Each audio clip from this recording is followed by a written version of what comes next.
ಇವಾಗ ನಾವು ಅಡಿಯಿಂದ ಮುಡಿವರೆಗೂ chemicals expose ಮಾಡ್ತಾನೆ ಇರ್ತೀವಿ. Hair colouring, moisturisers, deodorants. So ಅದನ್ನಕ್ಕೆ ನಮ್ಗೆ ಇಷ್ಟೊಂದು ಸಮಸ್ಯೆ ಕಾಡ್ತಾ ಇರೋದು.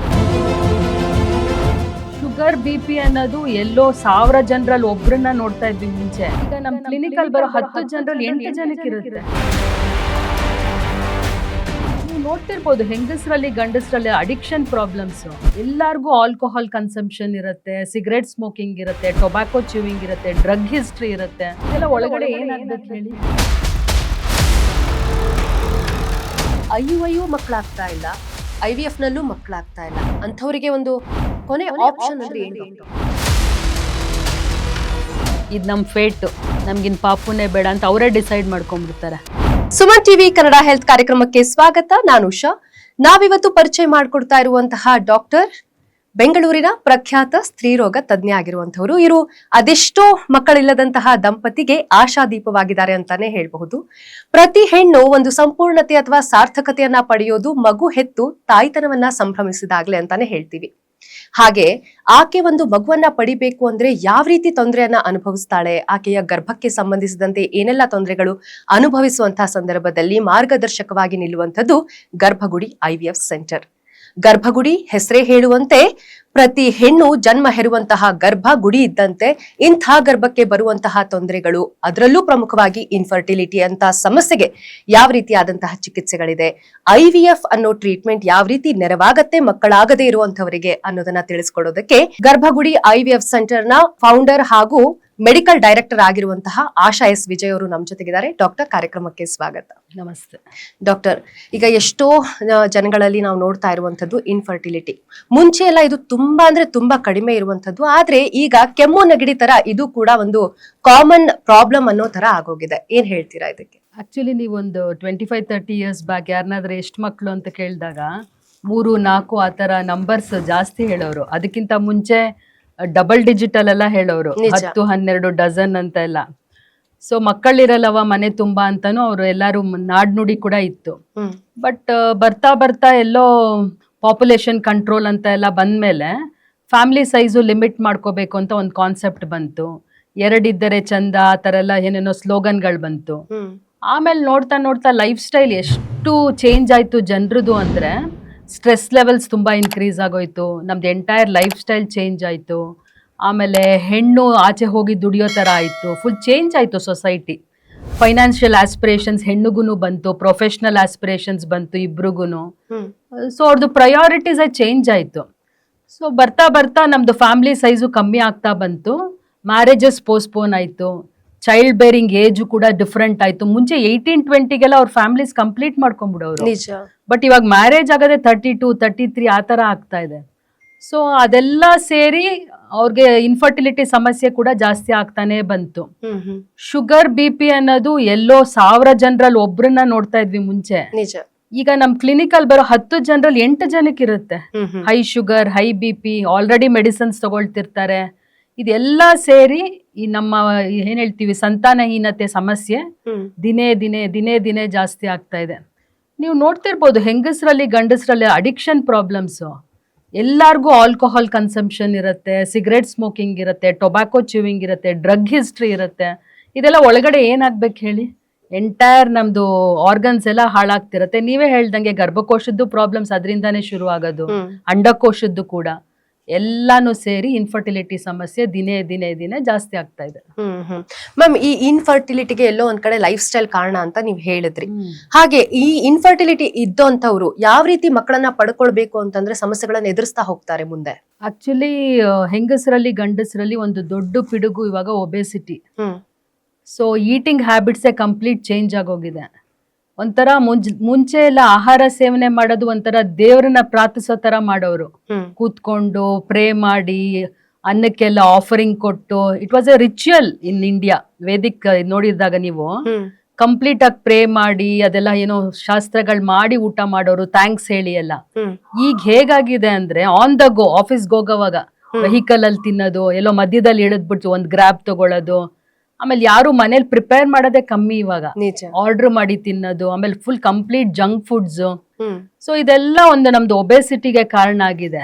ಒಬೆಸಿಟಿ ಬಂದ್ಬಿಟ್ಟು ಸಂತಾನಹೀನತೆಗೆ ತುಂಬಾ ಒಂಥರ very close what you say bond. Hmm hmm so ಹೇಗೆ ನಮ್ದು ಫ್ಯಾಟ್ ಪರ್ಸೆಂಟೇಜ್ ಇನ್ಕ್ರೀಸ್ ಆಗ್ತಿರುತ್ತೋ ಹಾಗೇನೆ ನಂದು ಮೆನ್ಸ್ಟ್ರಿಯಲ್ ಪ್ರಾಬ್ಲಮ್ಸ್ ಜಾಸ್ತಿ ಆಗ್ತಾ ಹೋಗುತ್ತೆ. ಹ್ಮ್ ಪಾಲಿಸಿಸ್ಟಿಕ್ ಓವರೀಸ್ ಅಂತೆಲ್ಲ ನೀವು ತುಂಬಾ ಕೇಳಿರ್ತೀರಾ. ಅದು ಮತ್ತೆ ಒಬೆಸಿಟಿ ಒಂದು ಕ್ಲೋಸ್ ನಂಟು. ಹ್ಮ್ ಗಂಡಸರಲ್ಲೂ ಅಷ್ಟೇ, ಹೇಗೆ ಫ್ಯಾಟ್ ಪರ್ಸೆಂಟೇಜ್ ಜಾಸ್ತಿ ಆಗುತ್ತೋ body mass index, sexual problems ಜಾಸ್ತಿ, ವೀರ್ಯಾಣುಗಳ ಪ್ರಾಬ್ಲಮ್ಸ್ ಜಾಸ್ತಿ. Hmm hmm so lifestyle ಅಂದ ತಕ್ಷಣ ನನಗೆ ಫಸ್ಟ್ ಜ್ಞಾಪಕ ಬರೋದು ಒಬೆಸಿಟಿ, ನಮ್ದು ಫುಡ್ ಹ್ಯಾಬಿಟ್ಸು. ಹ್ಮ್ ಯಾರಿಗೂ ಎಕ್ಸಸೈಸ್ ಟೈಮ್ ಇಲ್ಲ ಮೇಡಮ್. ನಾವು 7ಕ್ಕೆ ಹೋಗ್ತೀವಿ, ರಾತ್ರಿ 10ಕ್ಕೆ ಬರ್ತೀವಿ. ವೆನ್ ಡು ಯು ಎಕ್ಸ್ಪೆಕ್ಟ್ ಅಷ್ಟು ಎಕ್ಸಸೈಸ್ ಅಂತ ನನ್ನೇ ಕೇಳ್ತಾರೆ. ಸರ್ ನೀವು ಒಂದು 45 ಮಿನಿಟ್ಸ್ ಮಾಡ್ಲೇಬೇಕು ಅಂತಂದ್ರೆ ಅವ್ರಿಗೆ ಅಷ್ಟು ಸ್ಟ್ರೆಸ್ ಇರುತ್ತೆ ಜಾಬ್ ಅಲ್ಲಿ. ಹ್ಮ್ ಆಮೇಲೆ ಎಲ್ಲಾರು ಮಲ್ಗೋವಾಗ ಅವ್ರು ಎದ್ದು ಕೆಲಸ ಮಾಡ್ತಿರ್ತಾರೆ, ಹೌದು. ಎಂಟೈರ್ ಡೇಸ್ ಮಲ್ಕೊಳ್ತಿರ್ತಾರೆ. ಆ ಸ್ಲೀಪ್ ಹ್ಯಾಬಿಟೇ ಚೇಂಜ್ ಆಗೋಗಿದೆ. ಒಂದು biological clock change exactly. Actually ನಮ್ದು ಹಾರ್ಮೋನ್ಸ್ ಎಲ್ಲ ರೆಪ್ಲಿನಿಶ್ ಆಗೋದು ನೈಟ್ ಮಲ್ಕೊಂಡಾಗ. ಬರೀ ಸ್ಲೀಪ್ ಅನ್ನೋದು ಬರೀ ನಿದ್ದೆ ಅಲ್ಲ, ಅದು ಎಂಟೈರ್ ಬಾಡಿ ರಿಜುವನೇಟ್ ಆಗತ್ತೆ, ರೆಪ್ಲಿನಿಶ್ ಆಗತ್ತೆ, ರೀಸ್ಟೋರ್ ಆಗತ್ತೆ. ಸೊ ಅದನ್ನ ಕಂಪ್ಲೀಟ್ ಚೇಂಜ್ ಮಾಡ್ಕೊಂಡ್ಬಿಟ್ಟಿದೀವಿ. ಸೊ ಎಕ್ಸಸೈಸ್ ಇಲ್ಲ, ಫುಡ್ ಹ್ಯಾಬಿಟ್ ಸರಿಗಿಲ್ಲ, stress levels high, physical activity ಇಲ್ಲ ಅಂದಾಗ ಎಂಟೈರ್ ನಂದು ಹಾರ್ಮೋನಲ್ ಇಂಬ್ಯಾಲೆನ್ಸ್ ಆಗೇ ಆಗತ್ತೆ. ನಿಜ. ಕಂಪ್ಲೀಟ್ ಆಗಿ ನಮ್ಗೆ ಕಾಯಿಲೆಗಳು ಸುತ್ತುವರ್ದೇ ಉರಿಯುತ್ತೆ. ನಾವು ಹಿಂದೆ ಎಲ್ಲ ಗಮನಿಸಿದ್ರೆ ಒಂದ್ ಹೆಣ್ಣು ತಾಯಿ ಆಗ್ಬೇಕಾದ್ರೆ ಅಂತ ಅನ್ನೋಂತ ಸಂದರ್ಭದಲ್ಲಿ ಮಾನಸಿಕವಾಗಿ ಸಿದ್ಧತೆ, ದೈಹಿಕವಾಗಿ ಸಿದ್ಧತೆ ಆಗುವಂತ ಪ್ರೊಸೀಜರ್ಸ್ ಏನು ಇರ್ಲಿಲ್ಲ ಆಗಿನ ಕಾಲದಲ್ಲಿ ನಾವು ಯೋಚನೆ ಮಾಡಿದ್ರೆ. ಆದ್ರೆ ಈಗ ಅದಕ್ಕೆ ಸಂಬಂಧಪಟ್ಟಂತೆ ಆಕೆ ಮಾನಸಿಕವಾಗಿಯೂ ಸಿದ್ಧವಾಗ್ಬೇಕು, ದೈಹಿಕವಾಗಿಯೂ ಸಿದ್ಧವಾಗ್ಬೇಕು. ಮಗು ಬರತ್ತೆ ಅಥವಾ ಪ್ರೆಗ್ನೆಂಟ್ ಆಗ್ತಿದೀನಿ ಅಂತಂದ್ರೆ ಯಾವೆಲ್ಲಾ ರೀತಿಯಾದಂತ ಸಿದ್ಧತೆಗಳನ್ನ ಮಾಡ್ಕೊಳ್ತಾಳೆ, ನೀವೇ ಹೇಳ್ಬೋದು. ಒಂದ್ ಹೆಣ್ಣು ಅಂದ ತಕ್ಷಣ ಒಂದ್ ಮದ್ವೆ, ಆಮೇಲೆ ಅವರು ಫ್ಯಾಮಿಲಿ ಕಂಪ್ಲೀಟ್ ಮಾಡ್ಬೇಕು, ಮಗು ಹೇರ್ಬೇಕು, ಅದನ್ನ ರೇರ್ ಮಾಡ್ಬೇಕು, ದೊಡ್ಡದ್ ಅಷ್ಟೇ ಇತ್ತು. ಹೌದು. ಈಗ ನಿಮ್ಗೆ ಒಂದ್ ಹೆಣ್ಣು ಅಂದ್ರೆ ಎಷ್ಟು ಅವ್ರ ಮೇಲೆ ರೆಸ್ಪಾನ್ಸಿಬಿಲಿಟೀಸ್ ಇದೆ. ಸೊ ಅವ್ರ ಆಚೆನೂ ಹೋಗ್ಬೇಕು, ದುಡಿಬೇಕು, ಫೈನಾನ್ಷಿಯಲಿ ಸ್ಟೇಬಲ್ ಆಗ್ಬೇಕು, ಎಂಟೈರ್ ಫ್ಯಾಮಿಲಿನ ಅವರೇ ಮ್ಯಾನೇಜ್ ಮಾಡ್ಬೇಕು. ಸೊ ಈ ತರ ಹೆಂಗಸ್ರಿಗೂ ಕೂಡ ತುಂಬಾ ಸ್ಟ್ರೆಸ್ ಲೆವೆಲ್ಸ್ ತುಂಬಾ ಜಾಸ್ತಿ ಆಗೋಗಿದೆ. ಮಾನಸಿಕವಾಗೂ ಅಷ್ಟೇ, ಆಂಗ್ಸೈಟಿ, ದುಗುಡ, ಡಿಪ್ರೆಷನ್ ಎಲ್ಲ ಇಬ್ರಲ್ಲೂ ತುಂಬಾ ನೋಡ್ತೀವಿ. ಆಮೇಲೆ ಅವ್ರಿಗೆ ಮದ್ವೆ ಆಗಿ ಇಮಿಡಿಯೇಟ್ ಆಗಿ ಅವ್ರಿಗೆ ಮಗು ಆಗ್ಲಿಲ್ಲ ಅಂದ್ರೆ ಅವ್ರ ಮೇಲೆ ಸೊಸೈಟಿದು ಪ್ರೆಷರ್ ಎಷ್ಟು ಅಂತ ನೀವೇ ನೋಡಿದಿರಲ್ಲ, ಎಷ್ಟು ಜನ ಅಳ್ತಾರೆ. ಮನೆಯಲ್ಲಿನೇ ಸಮಸ್ಯೆಗಳು ಶುರು ಆಗ್ತಾ ಇತ್ತು. ಎಕ್ಸಾಕ್ಟ್ಲಿ. ಫಸ್ಟ್ ಮಂತ್ ಅಲ್ಲೇ ಗುಡ್ ನ್ಯೂಸ್ ಇಲ್ವಾ ಅಂತ ಶುರು ಮಾಡ್ತಾರೆ. ಪೀರಿಯಡ್ಸ್ ಆಗಿದ ತಕ್ಷಣ ಟಾಂಟ್ ಮಾಡ್ತಾರೆ. ಆಮೇಲೆ ಫ್ಯಾಮಿಲಿ ಫಂಕ್ಷನ್ಸ್ ಆದ್ರೆ ಅವ್ರನ್ನ ಇನ್ವೈಟ್ ಮಾಡಲ್ಲ when they don't have kid. ಆಮೇಲೆ ಪಾಪುಗಳನ್ನ ಟಚ್ ಮಾಡಬಾರ್ದಂತೆ, ಅದೆಲ್ಲ ಏನೇನೋ ಹೇಳ್ತಾರೆ ನಮ್ ಪೇಷಂಟ್ಸ್. ಬಂದ್ ಗೊಳೋ ಅಂತ ಹತ್ಕೋತಾರೆ. ಅಂದ್ರೆ ಈಗ್ಲೂ ಆ ಸಮಸ್ಯೆಗಳು ಇದೆ ಅಂತ ಹೇಳ್ತೀರಾ? ತುಂಬಾ ಇದೆ. It has not gone. Especially ನಮ್ದು ರೂರಲ್ ಸೈಡ್ ಅಲ್ಲೆಲ್ಲ ಒಂದು ಫಂಕ್ಷನ್ ಆದ್ರೆ ಹಳ್ಳಿಲಿ ಅವ್ರಿಗೆ ಇನ್ವಿಟೇಷನ್ ಹೋಗಲ್ವಂತೆ ಪಾಪ. ಹೋದ್ರೆ they don't allow to touch the baby. ಮತ್ತೆ ನಿನಗೆ ಯಾಕಾಗ್ಲಿಲ್ಲ ಅಂತ ಕೇಳೋದು, ಅವೆಲ್ಲ ಮಾಡ್ತಾರೆ. ಇದೆಲ್ಲ ಏನಾಗತ್ತೆ ಅಂದ್ರೆ ಮಾನಸಿಕವಾಗಿ ಮೇಲೆ ತುಂಬಾ ಪ್ರಭಾವ ಬೀರುತ್ತೆ. Once you are very depressed, very anxious, ನಿಮ್ದು ಮೆನ್ಸ್ಟ್ರುಯೇಷನ್ ಅಲ್ಲೂ ಎಲ್ಲ ಏರುಪೇರುಗಳು ಸ್ಟಾರ್ಟ್ ಆಗುತ್ತೆ. ಆಮೇಲೆ ಇನ್ನೇನ್ ನನಗ್ ಪೀರಿಯಡ್ಸ್ ಬರತ್ತೆ ನಾಳೆ ನಾಳಿದ್ದು ಅಂದ್ರೆ ಅವ್ರಲ್ಲಿ ಒಂದು ಆಂಗ್ಸೈಟಿ ಬಂದ್ಬಿಡತ್ತಾ, ನಾನ್ ಕನ್ಸೀವ್ ಆಗ್ತೀನಾ, ಕಂಪ್ಲೀಟ್ ಆಗಿ ಅವ್ರು ಬೇರೆ ತರ ವ್ಯಕ್ತಿಗಳಾಗ್ಬಿಡ್ತಾರೆ. ನಮ್ಮಲ್ಲಿ ಟ್ರೀಟ್ಮೆಂಟ್ ಬರೋವಾಗ್ಲೂ ಅಷ್ಟೇನೆ, ಹಸ್ಬೆಂಡ್ ಸಪೋರ್ಟ್, ಫ್ಯಾಮಿಲಿ ಸಪೋರ್ಟ್ ಇಲ್ಲ ಅಂತಂದ್ರೆ ಅವ್ರಿಗೆ ತುಂಬಾ ಒಂಥರ ಸ್ಟ್ರೆಸ್ ಇರುತ್ತೆ, ಟೆನ್ಷನ್ಸ್ ಇರುತ್ತೆ. ಫ್ಯಾಮಿಲೀಸ್ ಅರ್ಥನೇ ಮಾಡ್ಕೊಳ್ಳಲ್ಲ. ನಿನ್ನಲ್ಲಿ ತಾನೇ ಪ್ರಾಬ್ಲಮ್ಮು, ನೀನ್ ಹೋಗ್ಸೋ ತೋರಿಸ್ಕೊ. ಆತರ ತುಂಬಾ ಸೈಕಾಲಜಿಕಲ್ ಇಶ್ಯೂಸ್ ಇದೆ. ನಮ್ಮಲ್ಲಿ ಇನ್ ಹೌಸ್ ಸೈಕ್ಯಾಟ್ರಿಸ್ಟ್ ಇದಾರೆ, ಕೌನ್ಸಿಲರ್ಸ್ ಇದ್ದಾರೆ. ಸೊ ಇದನ್ನ ಹ್ಯಾಂಡಲ್ ಮಾಡೋದೇ ಒಂದ್ ದೊಡ್ಡ ಕೆಲಸ ನಮ್ಗೆ ಇವಾಗ. ಎಲ್ಲೋ ಆ ಮಾನಸಿಕವಾಗಿ ಅವರನ್ನ ಕುಗ್ಗಿಸುವಂತದ್ದಾಗಿರ್ಬೋದು, ಅವರಿಗೆ ಒಂದು ಪ್ರೆಷರೈಸ್ ಆಗುವಂತದ್ದಾಗಿರ್ಬೋದು, ಇವೆಲ್ಲ ಸಮಸ್ಯೆಗಳು ಕೂಡ ಎಲ್ಲೋ ಪ್ರೆಗ್ನೆನ್ಸಿಗೆ ತೊಂದರೆ ಆಗ್ತಾ ಹೋಗ್ತಾ ಇರತ್ತೆ ಡಾಕ್ಟರ್. ಹಾಗಾದ್ರೆ 100% ನೀವೇನೇ ಟ್ರೀಟ್ಮೆಂಟ್ ಮಾಡಿ ಅವ್ರಿಗೆ ಮೆಂಟಲಿ ಕಾಮ್ ಇಲ್ಲ, ಅವ್ರಿಗೆ ಸೈಕಾಲಜಿಕಲ್ ಸಪೋರ್ಟ್ ಇಲ್ಲ, ಮಾರಲಿ ಮನೇಲಿ ಇದಿಲ್ಲ ಅಂದ್ರೆ ಸಕ್ಸಸ್ ರೇಟ್ಸ್ ಕಮ್ಮಿನೇ ಇದೆ. ತುಂಬಾ ಅಬ್ಸರ್ವ್ ಮಾಡಿದೀವಿ. ಯಾವೆಲ್ಲ ಸಮಸ್ಯೆಗಳನ್ನ ಆಕೆ ಎದುರಿಸ್ತಾಳೆ, ಮತ್ತೆ ಯಾವೆಲ್ಲ ಟ್ರೀಟ್ಮೆಂಟ್ ಗಳಿಂದ ಆಕೆ ಈ ಎಲ್ಲಾ ತೊಂದರೆಗಳಿಂದ ಹೊರಗೆ ಬರಬಹುದು? ಒಂದು ಲೇಡಿಗೆ ಪೀರಿಯಡ್ಸ್ ಕರೆಕ್ಟ್ ಆಗಿ ಮಂತ್ಲಿ ಬರ್ಬೇಕು, ವೆರಿ ಇಂಪಾರ್ಟೆಂಟ್. 28 to 32 ಡೇಸ್ ಒಳಗಡೆ ಸೈಕಲ್ಸ್ ರೆಗ್ಯುಲರ್ ಇರಬೇಕು. ಅದು ತುಂಬಾ ಇರ್ರೆಗ್ಯುಲರ್ ಇತ್ತು ಅಂತಂದ್ರೆ ಅವ್ರು ಹೋಗ್ಬಿಟ್ಟು ಡಾಕ್ಟರ್ ಹತ್ರ ತೋರಿಸ್ಕೊಳ್ಳೋದು ಒಳ್ಳೇದು. ಆಮೇಲೆ ಅಕಸ್ಮಾತ್ ಅವ್ರದ್ದು ಬಾಡಿ ವೆಯ್ಟ್ ಅನ್ನೋ ತುಂಬಾ ಇನ್ಕ್ರೀಸ್ ಆಗ್ತಿದೆ ಅಂದ್ರೆ ಅದು ಒಂದು ದೊಡ್ಡ ತೊಂದರೆ. ಆಮೇಲೆ ಅವ್ರದ್ದು ಫುಡ್ ಹ್ಯಾಬಿಟ್ ಸರಿಗಿಲ್ಲ, ನ್ಯೂಟ್ರಿಷನ್ ಸರಿಗಿಲ್ಲ, ರಕ್ತಹೀನತೆ ಇತ್ತು ಅಂದ್ರೆ ಅದು ಒಂದು ದೊಡ್ಡ ಸಮಸ್ಯೆ. ಆಮೇಲೆ ಮೆನ್ಸ್ಟ್ರುಯೇಷನ್ ಟೈಮಲ್ಲಿ ತುಂಬಾ ಪೇನ್ ಬರೋದ್ ನೋಡಿದಿರಲ್ಲ, ಹೌದು. ಅದಕ್ಕೆ ನಾವು ಡಿಸ್ಮೆನೋರಿಯಾ ಅಂತ ಹೇಳ್ತೀವಿ. ಅದಕ್ಕೆ ಹಲವಾರು ಕಾರಣಗಳಿರುತ್ತೆ. ಒಳಗಡೆ ರಕ್ತ ಹೆಪ್ ಕಟ್ಕೋಬಹುದು, ಓವರೀಸ್ ಅಲ್ಲಿ ಸಿಸ್ಟ್ಗಳಿರ್ಬೋದು, ಆತರ ಒಳಗಡೆ ಇನ್ಫೆಕ್ಷನ್ಸ್ ಇರ್ಬೋದು, ಅದೆಲ್ಲ ಸಮಸ್ಯೆಗಳಿರುತ್ತೆ. ಸೊ ಪೇನ್ ಕಿಲ್ಲರ್ಸ್ ತಗೊಂಡ್ ಅವ್ರು ಸರಿ ಮಾಡ್ಕೊಳ್ತಾನೆ ಇರ್ತಾರೆ. ಮೆಡಿಕಲ್ ಸ್ಟೋರ್ ಅಲ್ಲಿ ಹೋಗೋದು ಪೇನ್ ಕಿಲ್ಲರ್ ನುಂಗೋ ಆತರ ಮಾಡಬಾರ್ದು. ಸೊ ಇವೆಲ್ಲ ದೊಡ್ಡ ಸಮಸ್ಯೆಗಳು. ಪೀರಿಯಡ್ಸ್ ಟೈಮ್ ಅಲ್ಲಿ ಏನಾರ ಪ್ರಾಬ್ಲಮ್ಸ್ ಇದ್ರೆ, ಹಸ್ಬೆಂಡ್ ವೈಫ್ ಅಲ್ಲಿ ಕರೆಕ್ಟ್ ಆಗಿ ಸೆಕ್ಷುಯಲ್ ಕಾಂಟ್ಯಾಕ್ಟ್ ಇಲ್ದೇ ಇರೋದು, ಇದನ್ನ ಅವಾಗವಾಗ್ಲೇ ಹ್ಯಾಂಡಲ್ ಮಾಡೋದು ತುಂಬಾ ಇಂಪಾರ್ಟೆಂಟ್. ಡಾಕ್ಟರ್ ಹತ್ರ ಬಂದು ಅವ್ರ ಕಂಪ್ಲೀಟ್ ಅನಾಲಿಸಿಸ್ ಮಾಡಿ ಈ ಕಪಲ್ಗೆ ಏನ್ ಪ್ರಾಬ್ಲಮ್ ಅಂತ ನಾವು ಝೀರೋ ಡೌನ್ ಮಾಡಿದ್ಮೇಲೆ ಅವ್ರಿಗೆ ಡಿಫ್ರೆಂಟ್ ಟ್ರೀಟ್ಮೆಂಟ್ಸ್ ನಾವು ಆಫರ್ ಮಾಡ್ತೀವಿ. ಸೊ ಒಂದು ಹೆಣ್ಣು ಗರ್ಭ ಧರಿಸಬೇಕು ಅಂದ್ರೆ ಸಾಕಷ್ಟು ಪ್ರಾಬ್ಲಮ್ ಗಳನ್ನ ಫೇಸ್ ಮಾಡ್ತಾ ಇರ್ತಾಳೆ. ಇಂತಹ ಸಂದರ್ಭದಲ್ಲಿ ಯಾವೆಲ್ಲ ಟ್ರೀಟ್ಮೆಂಟ್ ಗಳು ಆಕೆಗೆ ಲಭ್ಯ ಆಗ್ಬಹುದು ಅಂತ? ಆಕ್ಚುಲಿ ಒಂದ್ ಕಪಲ್ ಇಬ್ರು ಬಂದು ಒಟ್ಟಿಗೆ ತೋರಿಸ್ಕೊಂಡ್ರೆ ತುಂಬಾ ಒಳ್ಳೇದು. ಯಾಕಂದ್ರೆ ನಾವು ವೈಫ್ ಮಾತ್ರ ಇನ್ವೆಸ್ಟಿಗೇಷನ್ ಮಾಡ್ತೀವಿ, ಅವ್ರಿಗೆ ಮಾತ್ರ ಟ್ರೀಟ್ಮೆಂಟ್ ಕೊಡ್ತಿರ್ತೀವಿ. ನನ್ಗೆ ಎಷ್ಟೊಂದು ಎಕ್ಸಾಂಪಲ್ಸ್ ಜ್ಞಾಪಕ ಬರ್ತಾ ಇದೆ.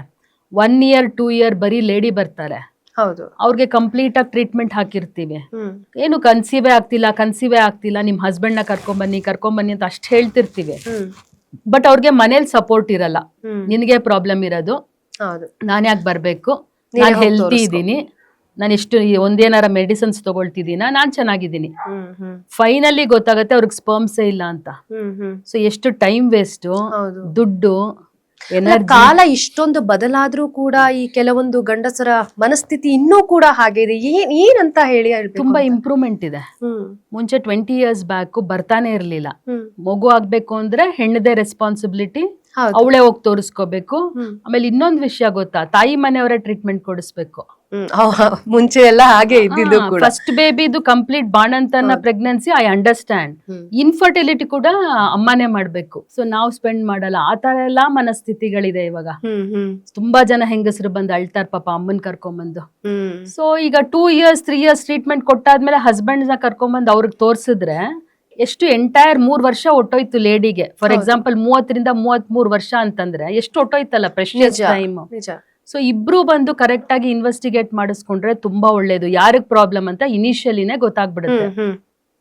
ಅವ್ರಿಗೆ ನ್ಯಾಚುರಲ್ ಆಗಿ ಕನ್ಸೀವ್ ಆಗಂಗಿದ್ರೆ ನಾವು ತುಂಬಾ ಟ್ರೀಟ್ಮೆಂಟ್ಸ್ ಹಾಕಲ್ಲ, ಮೇಜರ್ ಪ್ರಾಬ್ಲಮ್ಸ್ ಇಲ್ಲ ಅಂತಂದ್ರೆ. ಸೊ ಅವ್ರಿಗೆ ಹೇಳ್ತೀವಿ ಈ ಟೈಮಲ್ಲಿ ನೀವು ಕಾಂಟ್ಯಾಕ್ಟ್ ಅಲ್ಲಿ ಇರ್ಬೇಕು, ಎಗ್ ಈ ಟೈಮಲ್ಲಿ ಬಿಡುಗಡೆ ಆಗತ್ತೆ ಎಲ್ಲ ಸ್ವಲ್ಪ ನಾವು ಕರೆಕ್ಟ್ ಆಗಿ ಗೈಡ್ ಮಾಡಿ ಕಳಿಸಿ. ತುಂಬಾ ಜನ ಅದ್ರಲ್ಲೇ ಕನ್ಸೀವ್ ಆಗ್ಬಿಡ್ತಾರೆ. ಸ್ವಲ್ಪ ಜನಕ್ಕೆ ಥೈರಾಯ್ಡ್ ಸಮಸ್ಯೆ ಇರುತ್ತೆ. ಈ ನಡುವೆ ನಾವು ಅದನ್ನ ಕಾಮನ್ ಆಗಿ ನೋಡ್ತಿದೀವಿ ಲೇಡೀಸ್ ಅಲ್ಲಿ, ಮೆನ್ ಅಲ್ಲಿ. ಥೈರಾಯ್ಡ್ ಸಮಸ್ಯೆ ಸರಿ ಮಾಡಿಸಿದ ತಕ್ಷಣ ತಾನೇ ಕನ್ಸೀವ್ ಆಗ್ಬಿಡ್ತಾರೆ. ಅವ್ರಿಗೂ ಜಾಸ್ತಿ ಟ್ರೀಟ್ಮೆಂಟ್ ಬೇಕಾಗಲ್ಲ. ಯಾರ್ಗೆ ಟ್ಯೂಬಲ್ ಪ್ರಾಬ್ಲಮ್ಸ್ ಇದೆ, ಹಸ್ಬೆಂಡ್ಸ್ ಅಲ್ಲಿ ತುಂಬಾ ಸೆಮೆನ್ ಕೌಂಟ್ ಕಮ್ಮಿ ಇದೆ, ಅಥವಾ ಇವ್ರಿಗೆ ಕಂಪ್ಲೀಟ್ ಆಗಿ IUI ಕ್ಲಿಕ್ ಆಗ್ತಿಲ್ಲ ಅನ್ನೋರ್ಗ್ ಮಾತ್ರ ನಾವು IVF ಹೇಳ್ತೀವಿ. ಇಲ್ಲ ಅಂದ್ರೆ ಒಂದ್ simple procedure called intrauterine insemination, IUI. ಅದ್ರಲ್ಲೇನೆ ಸುಮಾರು ಜನ ಕನ್ಸೀವ್ ಆಗ್ತಾರೆ. ಅದ್ರಲ್ಲಿ ಏನ್ ಮಾಡ್ತೀವಿ ಅಂದ್ರೆ ಅವ್ರಿಗೆ ಒಳ್ಳೆ ಮೊಟ್ಟೆ ಬರೆಸ್ತೀವಿ. ಮೊಟ್ಟೆ ಚೆನ್ನಾಗಿ ಒಡ್ಕೊಳ್ಳೋವಾಗ ಹಸ್ಬೆಂಡ್ ಸ್ಯಾಂಪಲ್ ತಗೊಂಡು ಒಳಗಡೆ ಇಂಜೆಕ್ಟ್ ಮಾಡ್ತೀವಿ. ಅದ್ ಇಮಿಡಿಯೇಟ್ ಆಗಿ ಅವ್ರು ಒಳಗಡೆ ಟ್ಯೂಬಲ್ ಹೋಗಿ ಅದ್ ಕನ್ಸೀವ್ ಆಗ್ತಾರೆ. ಅದು 3 attempts 4 attempts ಮಾಡ್ತೀವಿ. IUI ಅಲ್ಲೂ ಸಕ್ಸಸ್ಫುಲ್ ಆಗ್ಲಿಲ್ಲ ಅನ್ನೋರ್ಗ್ ಮಾತ್ರ ನೆಕ್ಸ್ಟ್ ಫೈನಲ್ ಸ್ಟೆಪ್ IVF ಹೇಳ್ತೀವಿ. ಸೊ ಡಾಕ್ಟರ್, ಹೆಣ್ಮಕ್ಳಲ್ಲಿ ಸಮಸ್ಯೆಗಳಿರತ್ತೆ, ತೊಂದರೆಗಳಿರತ್ತೆ ಅಂತ ಟ್ರೀಟ್ಮೆಂಟು ಇದೆ ಅಂತ ಹೇಳಿದ್ರಿ. ಇನ್ನು ಗಂಡಸರಲ್ಲೂ ಕೂಡ ಇನ್ಫರ್ಟಿಲಿಟಿ ಸಮಸ್ಯೆ ಹೆಚ್ಚಾಗಿ ಕಾಣಿಸ್ಕೊಳ್ಳುತ್ತೆ. ಆದ್ರೆ ಅವರು ಡಾಕ್ಟರ್ ಬಳಿ ತೋರಿಸ್ಕೊಳ್ಳೋದಿಲ್ಲ, ತನ್ನಲ್ಲಿರುವಂತಹ ಸಮಸ್ಯೆ ಬಹಿರಂಗವಾಗಿ ವ್ಯಕ್ತಪಡಿಸೋದಕ್ಕೆ ಆಗೋದಿಲ್ಲ ಅನ್ನೋ ಕಾರಣಕ್ಕೆ ಅವರು ತುಂಬಾನೇ ಮುಜುಗರ ಪಟ್ಕೊಳ್ತಾರೆ. ಸೊ ಯಾವೆಲ್ಲ ತರಹದ ಇನ್ಫರ್ಟಿಲಿಟಿ ಸಮಸ್ಯೆಗಳು ಗಂಡನಲ್ಲೂ ಕಾಣಿಸಬಹುದು ಅಂತ? ಯೂಶಲಿ ಗಂಡಸರಲ್ಲಿ ಸೆಕ್ಷುಯಲ್ ಪ್ರಾಬ್ಲಮ್ಸ್ ತುಂಬಾ ಇರುತ್ತೆ. ಅವ್ರಿಗೆ ಲೈಂಗಿಕವಾಗಿ ಕರೆಕ್ಟ್ ಆಗಿ ಇಜಾಕ್ಯುಲೇಷನ್ ಪ್ರಾಬ್ಲಮ್ಸ್ ಇರ್ಬೋದು, ಎರೆಕ್ಷನ್ಸ್ ಇಶ್ಯೂಸ್ ಇರ್ಬೋದು, ಅಥವಾ ಅವ್ರಿಗೆ ಸೆಕ್ಷುಯಲಿ ಇಂಟ್ರೆಸ್ಟೇ ಇರಲ್ಲ, ಸೈಕಾಲಜಿಕಲಿ ತುಂಬಾ ಇಶ್ಯೂಸ್ ಇರುತ್ತೆ ಒಬ್ಬೊಬ್ರಿಗೆ. ಸೊ ಅಂಥವ್ರು ಯೂಶಲಿ ಡಾಕ್ಟರ್ಸ್ ಹತ್ರ ಬಂದು ಓಪನ್ ಆಗಿ ಡಿಸ್ಕಸ್ಸೇ ಮಾಡಲ್ಲ. ಲೇಡೀಸ್ ಬಂದು ಅವ್ರದ್ದು ದುಃಖ ತೋಡ್ಕೊಂಡಾಗ ನಾವು ಹಸ್ಬೆಂಡ್ಸ್ನ ಕರೆದು ಮಾತಾಡ್ತೀವಿ. ಅವ್ರು ಅಕಸ್ಮಾತ್ ಬೇಗ ಬಂದು ಹೇಳ್ಕೊಂಡ್ರೆ ನಾವು ಆಂಡ್ರಾಲಜಿಸ್ಟ್ಗೆ ಅಪಾಯಿಂಟ್ಮೆಂಟ್ ಕೊಟ್ಟು ಕಂಪ್ಲೀಟ್ ಅವ್ರಿಗೆ ಎಕ್ಸಾಮಿನೇಷನ್ ಮಾಡಿಸಿ ಒಂದು ಡೀಟೇಲ್ಡ್ ಸೆಮೆನ್ ಅನಾಲಿಸಿಸ್ ಮಾಡಿಸ್ತೀವಿ. ಕಾಸಾ ಅಂತ, ಕಂಪ್ಯೂಟರೈಸ್ಡ್ ಅನಾಲಿಸಿಸ್ ಅಂತ. ಅದರಲ್ಲಿ ಕೌಂಟು, ಮೊಟಿಲಿಟಿ, ಮಾರ್ಫಾಲಜಿ ಅಂದ್ರೆ ಒಂದು ಆಕಾರ, ಅವ್ರದ್ದು ಚಲನಾ ಶಕ್ತಿ ಎಷ್ಟಿದೆ ಕಂಪ್ಲೀಟ್ ಆಗಿ ಅನಲೈಸ್ ಆಗತ್ತೆ. ಅದ್ರಲ್ಲಿ ಏನಾರ ತುಂಬಾ ಸಮಸ್ಯೆಗಳಿದ್ರೆ ಅವ್ರದ್ದು ಕಂಪ್ಲೀಟ್ ಹಿಸ್ಟ್ರಿ ತಗೊಳ್ತೀವಿ. ತುಂಬಾ ವರ್ಷಗಳಿಂದ ಸಿಗರೇಟ್ ಸ್ಮೋಕ್ ಮಾಡ್ತಾ ಇದ್ದೀರಾ, ತುಂಬಾ ಆಲ್ಕೋಹಾಲ್ ಕನ್ಸಂಪ್ಷನ್ ಇದೆಯಾ, ಅಥವಾ ನೀವು ನೋಡ್ತಿರ್ಬೋದು ಸ್ವಲ್ಪ ಜನ ತುಂಬಾ ಹೀಟ್ ಅಲ್ಲಿ ಕೂತ್ಕೊಂಡು ಕೆಲಸ ಮಾಡ್ತಿರ್ತಾರೆ. ಸ್ಟೀಲ್ ಫೌಂಡ್ರೀಸ್, ಆಮೇಲೆ ಇದು ಶೆಫ್ಸ್ ಇರ್ತಾರಲ್ಲ, ಯಾವಾಗ್ಲೂ ಹೀಟಲ್ಲೇ ಕುಕ್ ಮಾಡ್ತಿರ್ತಾರೆ. ಆಮೇಲೆ ಈ ಪೂಜಾರಿಗಳಿರ್ತಾರಲ್ಲ, ದಿನಾ ಹೋಮ, ಹೀಟೆಡ್ ಎನ್ವೈರ್ಮೆಂಟ್ಸ್ ಅಲ್ಲಿ ಕೂತ್ಕೊಂಡವ್ರಿಗೆ ಈ ತರ ಆಕಾರ ಎಲ್ಲ ಚೇಂಜ್ ಆಗುತ್ತೆ. ಆಮೇಲೆ IT ಪ್ರೊಫೆಷನಲ್ಸ್ ನೀವು ನೋಡ್ಬೋದು, ಮಾರ್ನಿಂಗ್ 9 ಇಂದ ನೈಟ್ 9 ವರ್ಗೂ ಕೂತೇ ಇರ್ತಾರೆ. ಸೊ ಸ್ಕ್ರೋಟಲ್ ಟೆಂಪರೇಚರ್ ಎಲ್ಲ ಜಾಸ್ತಿ ಆಗ್ತಿರತ್ತೆ ಅವ್ರಿಗೆ. ಆಮೇಲೆ ತೊಡೆ ಮೇಲೆ ಇಟ್ಕೊಂಡು ಲ್ಯಾಪ್ಟಾಪ್ಸ್ ಎಲ್ಲ ತುಂಬಾ ಜಾಸ್ತಿ ಅವ್ರು ಎಲೆಕ್ಟ್ರೋಮ್ಯಾಗ್ನೆಟಿಕ್ ಫ್ರೀಕ್ವೆನ್ಸೀಸ್ಗೆಲ್ಲ ಎಕ್ಸ್ಪೋಸ್ ಆಗ್ತಿರ್ತಾರೆ. ಸದಾ ಮೊಬೈಲ್ಸ್ ಅಲ್ಲಿ ಇರ್ತಾರೆ, ಅದರದೆಲ್ಲ ರೇಸ್ ಬರ್ತಿರತ್ತೆ. ಇಲ್ಲ ಸಕ್ಕರೆ ಕಾಯಿಲೆಗೆ ಏನಾರ ಮೆಡಿಸಿನ್ಸ್ ತಗೊಳ್ತಿದ್ದೀರಾ. ಸುಮಾರು ಜನ ಏನ್ ಮಾಡ್ತಾರೆ ಅಂತಂದ್ರೆ BP-ಗೆಲ್ಲ ಮಾತ್ರೆ ತಗೋತಿರ್ತಾರೆ, ಫಿಟ್ಸ್ಗೆಲ್ಲ. ಆ ಮಾತ್ರೆಯಿಂದ ಅಡ್ವರ್ಸ್ ಎಫೆಕ್ಟ್ಸ್ ಇರುತ್ತೆ, ಗೊತ್ತೇ ಇರಲ್ಲ ಅವ್ರಗಳಿಗೆ ಇದ್ರಿಂದ ಪ್ರಾಬ್ಲಮ್ ಆಗ್ತಿದೆ ಅಂತ. ಆಂಡ್ರಾಲಜಿಸ್ಟ್ ನೋಡಿ ಆ ಮಾತ್ರೆಗಳನ್ನೆಲ್ಲ ಚೇಂಜ್ ಮಾಡ್ತಾರೆ. ನೀವು ಇವಾಗ ಪಾಪುಗ್ ಟ್ರೈ ಮಾಡ್ತಿರಂಗಿದ್ರೆ ಈ ಮಾತ್ರೆಗಳು ತಗೋಬಾರ್ದು, ಸೇಫರ್ ಮೆಡಿಸಿನ್ಸ್ ಇದೆ ಅದ್ ತಗೋಬಹುದು ಅಂತ ಚೇಂಜ್ ಮಾಡ್ತಾರೆ. ಆಮೇಲೆ ಅವ್ರಿಗೆ ಇಂಜೆಕ್ಷನ್ಸ್, ಹಾರ್ಮೋನ್ಸ್ ಎಲ್ಲ ಮಾತ್ರೆಗಳು ಕೊಟ್ಮೇಲೆ ಆಂಟಿ ಆಕ್ಸಿಡೆಂಟ್ಸ್ ಅಂತ 60 days 90 days ಅಲ್ಲಿ ನಾವು ತುಂಬಾ ಇಂಪ್ರೂವ್ಮೆಂಟ್ಸ್ ನೋಡಿದೀವಿ. ಸೊ ಬಂದು ಓಪನ್ ಆಗಿ ಡಿಸ್ಕಸ್ ಮಾಡ್ಕೊಂಡು ನಂಗೆ ಈ ತರ ಇನ್ಫೆಕ್ಷನ್ಸ್ ಆಗ್ತಾ ಇದೆ, ಉರಿ ಮೂತ್ರ ಇದೆ, ಡಿಸ್ಚಾರ್ಜಸ್ ಇದೆ, ಪ್ರಾಬ್ಲಮ್ಸ್ ಇದೆ ಸೆಕ್ಷುಯಲಿ ಅಂತೆಲ್ಲ ಹೇಳ್ಕೊಂಡ್ರೆ, ಇವಾಗ ಟೆಕ್ನಾಲಜಿ, ಸೈನ್ಸು ಎಲ್ಲ ತುಂಬಾ ಮುಂದುವರೆದಿದೆ. ಯಾರಿಗೆ ಕೂಡ ಬೇಕಾದ್ರೂ ಟ್ರೀಟ್ಮೆಂಟ್ ಕೊಡ್ಬೋದು.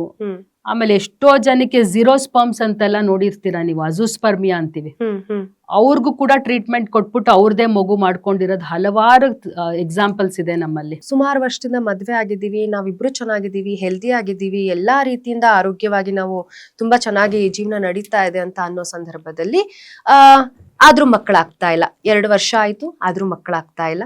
ಸೊ ಎಲ್ಲೋ ಅವರು ಒಂದು ಸೇರುವಂತಹ ಸಮಯ, ಸಂದರ್ಭ ಏನಿರುತ್ತೆ ಅದು ಕೂಡ ಇಂಪಾರ್ಟೆಂಟ್ ಆಗುತ್ತೆ ಅಂತ ಹೇಳಿ.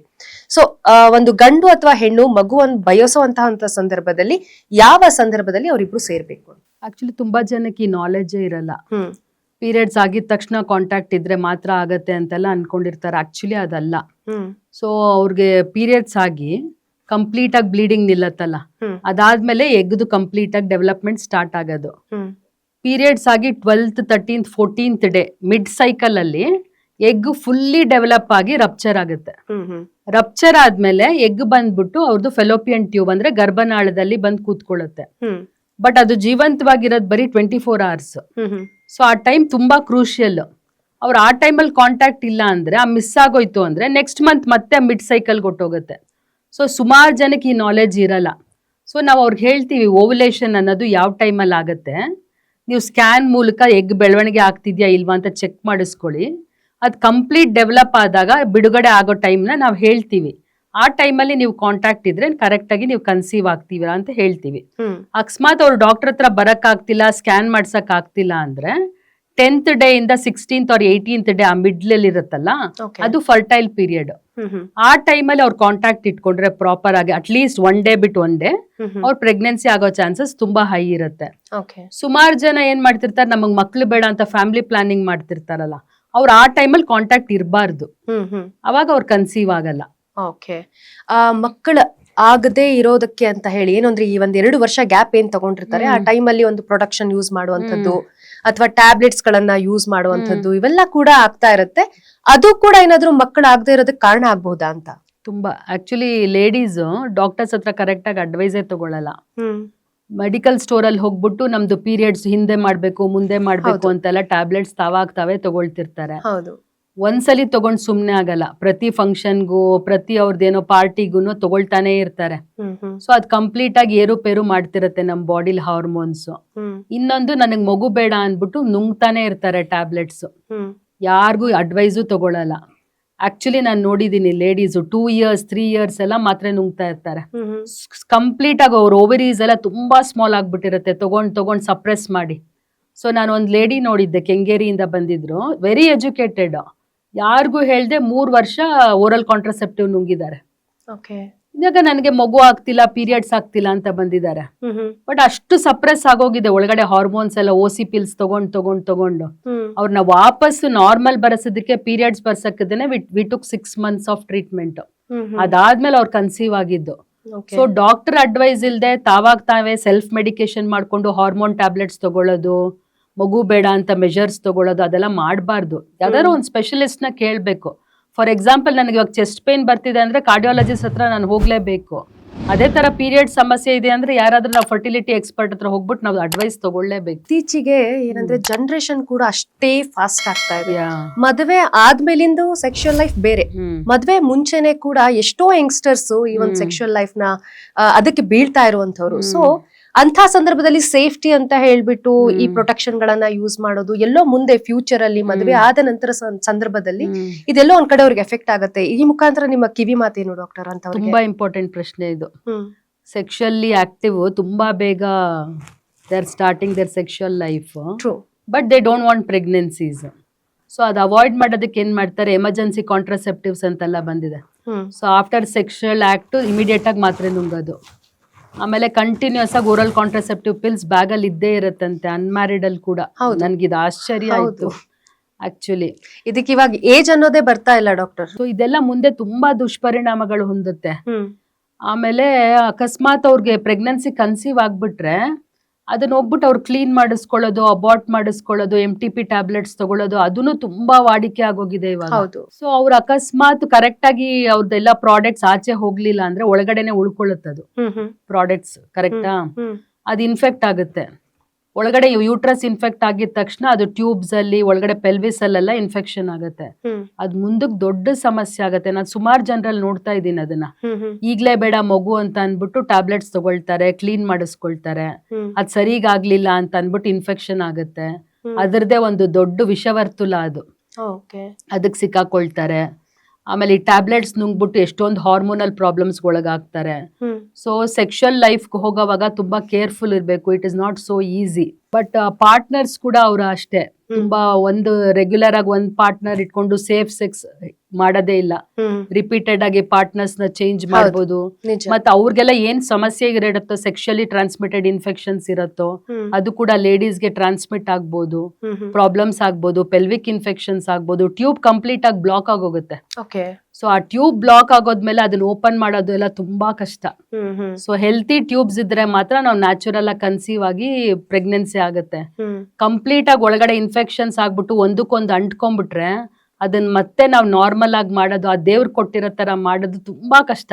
ನಿಜ. ಸೊ ನಮ್ದು ಲೈಫ್ ನಮ್ ರೆಸ್ಪಾನ್ಸಿಬಿಲಿಟಿ. ಸೊ ಹೆಂಗಸರಲ್ಲಿ ತುಂಬಾ ಇದೊಂದು ಜಾಗರೂಕತೆ ಮೂಡ್ಬೇಕು ಅಂತ ನನ್ಗನ್ಸುತ್ತೆ. ಒಳ್ಳೆ ಮಾತು ಹೇಳಿದ್ರಿ ಡಾಕ್ಟರ್. ಇನ್ನು ಎಷ್ಟೇ ಪ್ರಯತ್ನ ಪಟ್ರು ಪ್ರೆಗ್ನೆಂಟ್ ಆದ್ರೂ ಕೂಡ ಪದೇ ಪದೇ ಅಬಾರ್ಷನ್ ಆಗ್ತಾ ಇರುತ್ತೆ. ಅದಕ್ಕೆ ಪ್ರಮುಖವಾದಂತಹ ಕಾರಣ ಏನು ಅಂತ ಹೇಳಿ ಡಾಕ್ಟರ್? ತುಂಬಾ ಜನ ಈ ಸಮಸ್ಯೆಯಿಂದ ಬರ್ತಾರೆ. 1 ಅಬಾರ್ಷನ್ 2 ಅಬಾರ್ಷನ್ಸ್ಗೆ ಅವ್ರು ಬಂದು ತೋರಿಸ್ಕೊಳ್ಳೋದೇ ಇಲ್ಲ. 3-4 ಆದಾಗ ತುಂಬಾ ಒಂಥರ ಆಂಗ್ಸೈಟಿ ಮಾಡ್ಕೊಂಡು ಏನಕ್ಕೆ ಆಗ್ತಿದೆ ಈ ತರ ಅಂತ ಅನ್ಕೊಂಡು ಭಯ ಬಿದ್ದು ಬರ್ತಾರೆ. ಒಂದ್ ಲೇಡಿ ನಾನು ಎಲ್ಲಿ ಕೃಷ್ಣಾಪುರ ಇಂದನೋ ಎಲ್ಲ ಬಂದಿದ್ರು, ಅವ್ರಿಗೆ 6 ಅಬಾರ್ಷನ್ಸ್ ಆಗಿದೆ. ಅಷ್ಟು ಬ್ಲಡ್ ಲಾಸ್ ಆಗಿದೆ, ಅಷ್ಟು ಒಂಥರ ಮೆಂಟಲ್ ಪ್ರೆಷರ್ ಆದ್ಮೇಲೆ ಬಂದಿದ್ದಾರೆ. ಅವ್ರಿಗೆ ಹಸ್ಬೆಂಡ್ಗೆ ವೈಫ್ಗೆ ಜೆನೆಟಿಕ್ ಟೆಸ್ಟ್ ಮಾಡಿದಾಗ ಗೊತ್ತಾಯ್ತು ಜೆನೆಟಿಕ್ ಪ್ರಾಬ್ಲಮ್ ಇದೆ ಅಂತ. ಅಂದ್ರೆ ಕ್ರೋಮೋಸೋಮಲ್ ಪ್ರಾಬ್ಲಮ್ಸ್, ವಂಶವಾಹಿನಿಗಳಲ್ಲಿ ಪ್ರಾಬ್ಲಮ್ ಇದೆ. ಕ್ಲೋಸ್ ಕಸಿನ್ಸ್ ಅಲ್ಲಿ ಮದ್ವೆ ಆಗಿದ್ದಾರೆ. ಸೊ ಯಾವಾಗ ನಾವು ಒಳಗಡೆ ಕಸಿನ್ಸ್ ಅಲ್ಲೇ ಮದ್ವೆ ಆಗ್ತಿರ್ತೀವೋ ಅವಾಗ ನಮ್ಗೆ ಜೆನೆಟಿಕ್ ಪ್ರಾಬ್ಲಮ್ಸ್ ಜಾಸ್ತಿ ಆಗುತ್ತೆ. ಸೊ ಅವ್ರ ಆಸ್ತಿ ಎಲ್ಲೂ ಆಚೆ ಹೋಗ್ಬಾರ್ದು ಅನ್ಬಿಟ್ಟು ನೀವು ನೋಡಿರ್ಬೋದಲ್ಲ, ಪ್ಲಾನ್ ಮಾಡ್ಕೊಂಡು ಅವ್ರವರೇ ಮದ್ವೆ ಆಗ್ತಾ ಇರ್ತಾರೆ. ಮುಂಚೆ ಎಲ್ಲ ಸ್ವಲ್ಪ ಅದಿತ್ತು ಮನೆಯಲ್ಲೇ ಸಂಬಂಧಿಕರಲ್ಲೇ ಒಂದು ಮದ್ವೆ ಮಾಡುವಂತದ್ದು ಇತ್ತು. ಆದ್ರೆ ಸ್ವಲ್ಪ ಇವಾಗ ಬಹುಶಃ ಇದೇ ಕಾರಣದಿಂದಾಗಿ ಕಾಲ ಬದಲಾದಂಗೆ ಅದು ಕೂಡ ಬದಲಾಗಿದೆ ಅನ್ಸುತ್ತೆ. ಬದಲಾಗಿದೆ, ಬಟ್ ಮಾಡ್ತಾರೆ ಸ್ವಲ್ಪ ಜನ. ಸೊ ಅವ್ರಿಗೆ ಜೆನೆಟಿಕ್ ಅನಾಲಿಸಿಸ್ ಮಾಡಿಸಿದಾಗ ಜೆನೆಟಿಕ್ ಪ್ರಾಬ್ಲಮ್ಸ್ ಇತ್ತು. ಆಮೇಲೆ ನಮ್ಮಲ್ಲೇ ಇನ್ ಹೌಸ್ ಜೆನೆಟಿಸ್ಟ್ ಇದ್ದಾರೆ, ಜೆನೆಟಿಕ್ ಎಕ್ಸ್ಪರ್ಟ್ ಹತ್ರ ಅವ್ರು ಕೌನ್ಸಿಲಿಂಗ್ ಮಾಡಿಸಿ ಏನಕ್ಕೆ ಪ್ರಾಬ್ಲಮ್ ಆಗ್ತಿದೆ, ಇವ್ರು ಏನ್ ಟ್ರೀಟ್ಮೆಂಟ್ ಕೊಡ್ಬೇಕು ಅಂತ ಕಂಪ್ಲೀಟ್ ಫ್ಯಾಮಿಲಿ ಟ್ರೀ ಎಲ್ಲ ಬಿಡಿಸಿ ಎಲ್ಲಿಂದ ಬಂದಿದೆ ಪ್ರಾಬ್ಲಮ್ ಅಂತ ಅವ್ರಿಗೆ IVF ಚಿಕಿತ್ಸೆ ಮಾಡಿ ಎಂಬ್ರಿಯೋಸ್ ಅಲ್ಲಿ ಕೂಡ ಈ ಜೆನೆಟಿಕ್ ಪ್ರಾಬ್ಲಮ್ ಇದೆಯಾ ಇಲ್ವಾ ಅಂತ ಟೆಸ್ಟ್ ಮಾಡಿದ್ವಿ. ಸೊ ಯಾವ ಎಂಬ್ರಿಯೋಸ್ಗೆ ಆ ಜೆನೆಟಿಕ್ ಪ್ರಾಬ್ಲಮ್ ಇರ್ಲಿಲ್ವೋ ಅದನ್ನ ಟ್ರಾನ್ಸ್ಫರ್ ಮಾಡಿದ್ವಿ. ಯಾವ ಎಂಬ್ರಿಯೋಗೆ ಈ ಪ್ರಾಬ್ಲಮ್ ಇತ್ತು ಅದನ್ನ ಡಿಸ್ಕಾರ್ಡ್ ಮಾಡಿದ್ವಿ. ಇಮಿಡಿಯೇಟ್ ಆಗಿ ಅವಳಿಗೆ ಟ್ವಿನ್ಸ್ ಆಗಿದೆ. ಸೊ ರಿಪೀಟೆಡ್ ಆಗಿ ಅಬಾರ್ಷನ್ಸ್ ಆಗೋದಕ್ಕೆ ಮೇನ್ ಕಾರಣ ಜೆನೆಟಿಕ್. ನೆಕ್ಸ್ಟ್ ಕಾರಣ ಥೈರಾಯ್ಡ್ ಸಮಸ್ಯೆ. ಅದನ್ನ ಕರೆಕ್ಟ್ ಆಗಿ ಟ್ರೀಟ್ಮೆಂಟ್ ತಗೊಳ್ದೇ ಇದ್ರೆ, TSH ತುಂಬಾ ಹೈ ಇದ್ರೆ, TSH ನಾರ್ಮಲ್ ಆಗಿರ್ಬೇಕಾಗಿರೋದು 2.5 ಇಂದ 3 ಒಳಗಿರ್ಬೇಕು ಪ್ರೆಗ್ನೆನ್ಸಿ ಬೇಕು ಅನ್ನೋರ್ಗೆ. ಪ್ರೆಗ್ನೆನ್ಸಿ ಬೇಡ ಅನ್ನೋರ್ಗೆ 5 ವರ್ಗೂ ಇರ್ಬೋದು ಅಂತ ಡಾಕ್ಟರ್ಸ್ ಹೇಳ್ತಾರೆ. ಅಕಸ್ಮಾತ್ ನನ್ಗೆ ಪಾಪು ಬೇಕು ಅಂದ್ರೆ ಥೈರಾಯ್ಡ್ TSH ನ ನಾವು 2.5 ಇಂದ 3 ಒಳಗಡೆ ಇಟ್ಕೋಬೇಕು. ಸುಮಾರು ಜನ ನಾನು ಲೈಫ್ ಲಾಂಗ್ ಥೈರಾಯ್ಡ್ ಟ್ಯಾಬ್ಲೆಟ್ಸ್ ತಗೋಬೇಕು ಅಂತ ನಿಲ್ಸೇ ಬಿಟ್ಟಿರ್ತಾರೆ. TSH 100 ಗೆಲ್ಲ ಹೋಗ್ಬಿಟ್ಟಿರುತ್ತೆ, ಅವಾಗ ಪ್ರೆಗ್ನೆಂಟ್ ಆಗ್ತಾರೆ. ಆಗಾದಾಗ ಮಗುಗ್ ಹಾರ್ಟ್ ಬರಲ್ಲ. ಸೊ ಅವಾಗ ರಿಪೀಟೆಡ್ ಆಗಿ ಅಬಾರ್ಷನ್ಸ್ ಆಗ್ತಿರತ್ತೆ ಒಂದು. ಹ್ಮ್ ಆಮೇಲೆ ಇನ್ನೊಂದ್ ಸಮಸ್ಯೆ ಅಂದ್ರೆ ಗರ್ಭಕೋಶದಲ್ಲಿ ಮಧ್ಯದಲ್ಲಿ ಅಡ್ಡಗೋಡೆ ಇರುತ್ತೆ, ಸೆಪ್ಟಮ್ ಅಂತ. ಹ್ಮ್ ಅವಾಗ ಅದು ಮಗು ಸರಿಯಾಗಿ ಡೆವಲಪ್ ಆಗೋದಕ್ಕೆ ಬಿಡಲ್ಲ. ಓಕೆ ಸೊ ಅಂತವ್ರಿಗೆ ಕೂಡ ರಿಪೀಟೆಡ್ ಆಗಿ ಅಬಾರ್ಷನ್ಸ್ ಆಗ್ತಿರತ್ತೆ. ಸ್ವಲ್ಪ ಜನದಲ್ಲಿ ಯೂಟ್ರಸ್ ಒಳಗಡೆ ದೊಡ್ಡ ದೊಡ್ಡ ಫೈಬ್ರಾಯ್ಡ್ಸ್ ಕೂತಿರುತ್ತೆ, ಹ್ಮ್ ಗೆಡ್ಡೆಗಳು. ಅವಾಗ ಕೂಡ ರಿಪೀಟೆಡ್ ಆಗಿ ಅಬಾರ್ಷನ್ಸ್ ಆಗ್ತಿರತ್ತೆ. ಎಂಡೋಮೆಟ್ರಿಯೋಸಿಸ್ ಅಂತ ಒಂದು ಪ್ರಾಬ್ಲಮ್ ಇದೆ, hmm severe pain during periods. Okay ಅಂಡಕೋಶದಲ್ಲೆಲ್ಲ ರಕ್ತ ಹೆಪ್ಪಗಟ್ಟು ಬಿಡುತ್ತೆ. ಹ್ಮ್ ಸೊ ಅವಾಗ ಎಗ್ ಕ್ವಾಲಿಟಿ ಎಲ್ಲ ಇಂಪ್ರೂವ್, ತುಂಬಾ ಒಂಥರ ಡಿಕ್ರೀಸ್ ಆಗುತ್ತೆ. ಹ್ಮ್ ಎಗ್ ಕ್ವಾಲಿಟಿ ಡಿಕ್ರೀಸ್ ಆದಾಗ್ಲೂ ರಿಪೀಟೆಡ್ ಆಗಿ ಅಬಾರ್ಷನ್ ಆಗ್ತಿರತ್ತೆ. ಹ್ಮ್ ಸೊ ತುಂಬಾ ಹೊಟ್ಟೆ ನೋವು ಇರೋರು ಆದಷ್ಟು ಬೇಗ ಬಂದು ಡಾಕ್ಟರ್ ತರ ತೋರಿಸ್ಕೊಂಡು ಏನಕ್ಕೆ ಬರ್ತಿದೆ ಅಂತ ನೋಡ್ಸಿ, ದೊಡ್ಡ ದೊಡ್ಡ ಫೈಬ್ರಾಯ್ಡ್ಸ್ ಇದೆಯಾ, ಕರೆಕ್ಟ್ ಆಗಿ ಸಮಸ್ಯೆಗಳನ್ನ ಅವಾಗವಾಗ್ಲೇ ಸರಿ ಮಾಡ್ಕೊಂಡ್ರೆ ಈ ಅಬಾರ್ಷನ್ಸ್ ನ ಕೂಡ ತಡೆಗಟ್ಟಬಹುದು. ಇನ್ನು ದಂಪತಿಗಳಲ್ಲಿ ಒಂದು ಸಾಮಾನ್ಯವಾದಂತಹ ಪ್ರಶ್ನೆ, ಇದು ನನ್ನ ಫ್ರೆಂಡ್ ಇದ್ರಲ್ಲಿ ಆಗಿರುವಂತದ್ದು. ಅವ್ರು ಹೇಳಿರುವಂತದ್ದು ಏನಂತಂದ್ರೆ, ಗಂಡನಿಗೂ ಥೈರಾಯ್ಡ್ ಇದೆ, ಹೆಂಡತಿಗೂ ಥೈರಾಯ್ಡ್ ಇದೆ. ಈಗ ಮಗುವನ್ನ ನಾವು ಪ್ರಯತ್ನ ಪಡ್ತಾ ಇದೀವಿ, ಎಲ್ಲಿ ಮಗುಗೂ ಕೂಡ ಅದು ಬರುತ್ತಾ ಥೈರಾಯ್ಡ್ ಅನ್ನೋಂಥದ್ದು? ಇಲ್ಲ, ಥೈರಾಯ್ಡ್ ಇದ್ರೆ ಮಗು ಆಗ್ಲಿಕ್ಕೆ ಪ್ರಾಬ್ಲಮ್ ಆಗುತ್ತೆ. ಓಕೆ, ಬಟ್ ಕರೆಕ್ಟ್ ಆಗಿ ಎಂಡೋಕ್ರೈನಾಲಜಿಸ್ಟ್ ಹತ್ರ ಹೋಗಿ ಥೈರಾಯ್ಡ್ ಮೆಡಿಕೇಶನ್ಸ್ ತಗೊಂಡು ಕರೆಕ್ಟ್ ಆಗಿ ಅವ್ರು ಟೆಸ್ಟ್ ಗಳು ಮಾಡಿಸ್ಕೊಂಡು ನಾರ್ಮಲ್ ಗೆ ಇಟ್ಕೊಂಡ್ರೆ, ಹಸ್ಬೆಂಡ್ಸ್ 5 ಒಳಗಡೆ ಇಟ್ಕೋಬೇಕು, ಲೇಡೀಸ್ 2.5 ಇಂದ 3 ಒಳಗಡೆ ಇಟ್ಕೋಬೇಕು TSH. ನ್ಯಾಚುರಲ್ ಆಗಿ ಕನ್ಸೀವ್ ಆಗ್ತಾರೆ, ಪಾಪುಗೇನು ಪ್ರಾಬ್ಲಮ್ ಬರಲ್ಲ. ಓಕೆ, ಬಟ್ ಗಂಡನಲ್ಲಿ ಥೈರಾಯ್ಡ್ ಇದ್ದು ಮಗು ಆಗ್ತಾ ಇಲ್ಲ ಹೆಂಡತಿಗೆ ಅಂದ್ರೆ, ಅದೆಲ್ಲೋ ಗಂಡನಿಂದ ಪ್ರಾಬ್ಲಮ್ ಆಗ್ತಾ ಇರುವಂತದ ಥೈರಾಯ್ಡ್ ಇಂದಾಗಿ ತೋರಿಸ್ಕೋಬೇಕು. ಓಕೆ, ಹಾಗೇನೆ ಇಗ್ನೋರ್ ಮಾಡಬಾರ್ದು. ನಾವ್ ಈ ನಡುವೆ ಮೇಲ್ಸ್ ಅಲ್ಲಿ ಕೂಡ ತುಂಬಾ ನೋಡ್ತಾ ಇದೀವಿ ಥೈರಾಯ್ಡ್ ಸಮಸ್ಯೆ. ಸೊ ನಾವು ತುಂಬಾ ಕೆಮಿಕಲ್ಸ್ ಗೆ ಎಕ್ಸ್ಪೋಸ್ ಆಗ್ತಾ ಇದೀವಲ್ಲ. ಮುಂಚೆ ಎಲ್ಲ ಅಷ್ಟು ಕೆಮಿಕಲ್ಸ್ ಯಾರು ಯೂಸೇ ಮಾಡ್ತಿರಲ್ಲ. ನ್ಯಾಚುರಲ್ ಆಗಿರೋರು ತಲೆ ವಾಶ್ ಮಾಡೋದೆಲ್ಲ ನ್ಯಾಚುರಲ್ ಆಗಿ ಸಿಗೋ ಪುಡಿ ಅದ್ರಲ್ಲಿ ವಾಶ್ ಮಾಡ್ಕೊಳ್ಳೋರು, ತುಂಬಾ ಮೇಕಪ್ಸ್ ಎಲ್ಲ ಎಲ್ಲಿ ಮಾಡ್ಕೊಳ್ಳೋರು, ತುಂಬಾ ನ್ಯಾಚುರಲ್ ಆಗಿರೋರು. ಬಟ್ ಇವಾಗ ನಾವ್ ಅಡಿಯಿಂದ ಮುಡಿವರೆಗೂ ಕೆಮಿಕಲ್ಸ್ ಎಕ್ಸ್ಪೋಸ್ ಮಾಡ್ತಾನೆ ಇರ್ತೀವಿ. ಹೇರ್ ಕಲರಿಂಗು, ಸ್ಕಿನ್ಗೆ ಮಾಯಿಶ್ಚರೈಸರ್ಸ್, ಡಿಯೋಡ್ರೆಂಟ್ಸ್, ಆಮೇಲೆ ನಾವು ವಾಶ್ ಮಾಡೋದು ಶಾಂಪೂಸು, ಆಮೇಲೆ ನಾವು ಕ್ಲಾತ್ ವಾಶ್ ಮಾಡಿ ಎಲ್ಲಾನು ಕೆಮಿಕಲ್ಸ್. ಸೊ ನಾವು ಕುಡಿಯೋ ನೀರ್ ಇರ್ಬೋದು ಪ್ಲಾಸ್ಟಿಕ್ ಕಂಟೈನರ್ಸ್ ಅಲ್ಲಿ ಇರುತ್ತೆ, ನಮಗ್ ಬರೋ ಫುಡ್ ಒಂಥರ ಬೇರೆದ್ರಲ್ಲಿ ರ್ಯಾಪ್ ಆಗಿರುತ್ತೆ. ಸೊ ತುಂಬಾ ಜಾಸ್ತಿ ಕೆಮಿಕಲ್ಸ್ ಗೆ ಎಕ್ಸ್ಪೋಸ್ ಆಗ್ತಿರೋದ್ರಿಂದ ಇದನ್ನ ಎಂಡೋಕ್ರೈನ್ ಡಿಸ್ರಪ್ಟರ್ಸ್ ಅಂತ ಹೇಳ್ತೀವಿ. ಈ ಎಂಡೋಕ್ರೈನ್ ಡಿಸ್ರಪ್ಟರ್ಸ್ ಏನ್ ಮಾಡತ್ತೆ ಅಂದ್ರೆ, ಥೈರಾಯ್ಡ್ ಗ್ಲ್ಯಾಂಡ್ ಈ ತರ ನಮ್ದು ಎಂಡೋಕ್ರೈನ್ ಗ್ಲ್ಯಾಂಡ್ಸ್ ನೆಲ್ಲ ಹಾಳ್ ಮಾಡುತ್ತೆ. ಸೊ ಅದನ್ನಕ್ಕೆ ನಮ್ಗೆ ಇಷ್ಟೊಂದು ಸಮಸ್ಯೆ ಕಾಡ್ತಾ ಇರೋದು. ನೀವು ನೋಡಿರ್ಬೋದು ಈ ಫುಡ್ ಅಲ್ಲೆಲ್ಲ ಎಷ್ಟು ಕೆಮಿಕಲ್ಸ್ ಮಿಕ್ಸ್ ಮಾಡ್ತಾರೆ, ಫ್ಲೇವರ್ಸ್ ಎಲ್ಲ ಮಿಕ್ಸ್ ಮಾಡುವಂತದ್ದು, ಕಲರಿಂಗ್ ಟೇಸ್ಟಿಂಗ್ ಅಂತ ಹೇಳಿ, ಟೇಸ್ಟಿಂಗ್, ಆಮೇಲೆ ಫರ್ಟಿಲೈಸರ್ಸ್, ಪೆಸ್ಟಿಸೈಡ್ಸ್, ನಿಜ 1000 ಹೇಳ್ಬೋದು ಕೆಮಿಕಲ್ಸ್. ನಿಜ. ಸೊ ಆ ತರ ಆಗಿರೋವಾಗ ನಮ್ದು ಒಳಗಡೆ ಆರ್ಗನ್ಸ್ ಯಾವ ತರ ಕೆಲಸ ಮಾಡುತ್ತೆ ಪಾಪ. ಎಲ್ಲಾ ಎಂಡೋಕ್ರೈನ್ ಗ್ಲ್ಯಾಂಡ್ಸ್ಗೂ ಸಮಸ್ಯೆ ಬರುತ್ತೆ. ಪಿಟ್ಯೂಟ್ರಿಂದ ಹಿಡ್ದು ಥೈರಾಯ್ಡ್ ಇಂದ ಹಿಡ್ದು ಅಡ್ರಿನಲ್ಸ್, ಟೆಸ್ಟಿಸ್, ಓವರೀಸ್ ಎಲ್ಲ ಎಂಡೋಕ್ರೈನ್ ಗ್ಲ್ಯಾಂಡ್ಸ್ ಫುಲ್ ಡಿಸ್ರಪ್ಟ್ ಆಗ್ತಾ ಇದೆ. ಹೆಣ್ಮಕ್ಳು ಬೇಗ ಬೇಗ ಪೀರಿಯಡ್ಸ್ ಬಂದ್ಬಿಡ್ತಿರೋದು ನೋಡಿರ್ಬೋದಲ್ಲ ನೀವು. 8-9 ಇಯರ್ಸ್ಗೆನೆ, ಮುಂಚೆ ಎಲ್ಲ ಎಷ್ಟು 14-15 ಇಯರ್ಸ್ಗೆ ನಾರ್ಮಲ್ ಪೀರಿಯಡ್ ಸ್ಟಾರ್ಟ್ ಆಗ್ಬೇಕು. ಇವಾಗ ಋತುಮತಿ ಆಗದೇನೆ 10 ಒಳಗಡೆನೆ ಆಗ್ಬಿಡತ್ತೆ. ಅವ್ರಿಗೆ ಏನು ಪಾಪ ಗೊತ್ತಿರಲ್ಲ ಅದ್ರ ಬಗ್ಗೆ. ಸೊ ಈ ತರ ಪೀರಿಯಡ್ಸ್ ಎಷ್ಟು ಬೇಗ ಆಗತ್ತೋ ಅಷ್ಟು ಬೇಗ ನಿಲ್ತಾ ಇದೆ ಹೆಂಗಸರಲ್ಲಿ. 50 ಆಗ್ತಿತ್ತು, ಈಗ 40s ಬಂದ್ಬಿಟ್ಟಿದೆ. ಸೊ ಎಗ್ ತುಂಬಾ ಬೇಗ ಕಮ್ಮಿ ಆಗ್ತಿದೆ ಲೇಡೀಸ್ ಅಲ್ಲಿ. ನಾನು ಇದು ಅಬ್ಸರ್ವ್ ಮಾಡ್ತಾ ಇದ್ದೀನಿ ಲಾಸ್ಟ್ 10 ಇಯರ್ಸ್ ಇಂದ. ಒಂದು 25 ಇಯರ್ಸ್ ಓಲ್ಡ್ ಲೇಡಿಗೆನೆ 35 ಇಯರ್ ಓಲ್ಡ್ ಓವರೀಸ್ ಆಗ್ಬಿಟ್ಟಿರುತ್ತೆ, because of endocrine disruptors. So ನಮ್ದು ಲೈಫ್ ನ ನಾವು ಕೆಮಿಕಲ್ಸ್ ಮುಕ್ತ ಸ್ವಲ್ಪ ಕಮ್ಮಿ ಮಾಡ್ಕೋಬೇಕು, ಆರ್ಗ್ಯಾನಿಕ್ ಜಾಸ್ತಿ ಮಾಡ್ಕೋಬೇಕು. ಫುಡ್ ಅಷ್ಟೇ, ನಾವು ತಿನ್ನೋದನ್ನ ಮನೇಲೆ ಕುಕ್ ಮಾಡೋದು, ತುಂಬಾ ಜಾಸ್ತಿ ಔಟ್ಸೈಡ್ ಇಂದ ತರಿಸ್ಕೊಳ್ದಿರೋದು. ನಾನೊಂದು IT ಕಪಲ್ ನೋಡ್ತಾ ಇದ್ದೆ, ಅವ್ರದ್ದು ಶಿಫ್ಟ್ ಮುಗಿಯೋದು 11 ನೈಟ್ ಅಂತೆ, 12 ಆರ್ಡರ್ ಮಾಡೋದು. ಸೊ ಅವ್ರ ಮನೆಗ್ ಬರೋಷ್ಟೊತ್ತಿಗೆ ಆ ಫುಡ್ ಬಂದಿರ್ಬೇಕು, ಅವಾಗ ತಿನ್ನೋದು, ಇಮಿಡಿಯೇಟ್ ಮಲ್ಗೋದು. ಸೊ ಡೈಜೆಷನ್ ಪ್ರಾಬ್ಲಮ್ಸ್ ಏನಾಗ್ಬೇಕು, ಎಷ್ಟು ನಾವು ಹಾಳು ಮಾಡ್ಕೋತಿದೀವಿ ಹೆಲ್ತ್. ಹಸ್ಬೆಂಡು 110 kg, ಅವಳು 90 ಒಬೆಸಿಟಿ. ಸೊ ಈ ತರ ಎಲ್ಲ ಸಮಸ್ಯೆ ಇರುವಾಗ ಪಾಪು ಎಲ್ಲಾಗುತ್ತೆ. ನಿಜ ನಿಜ.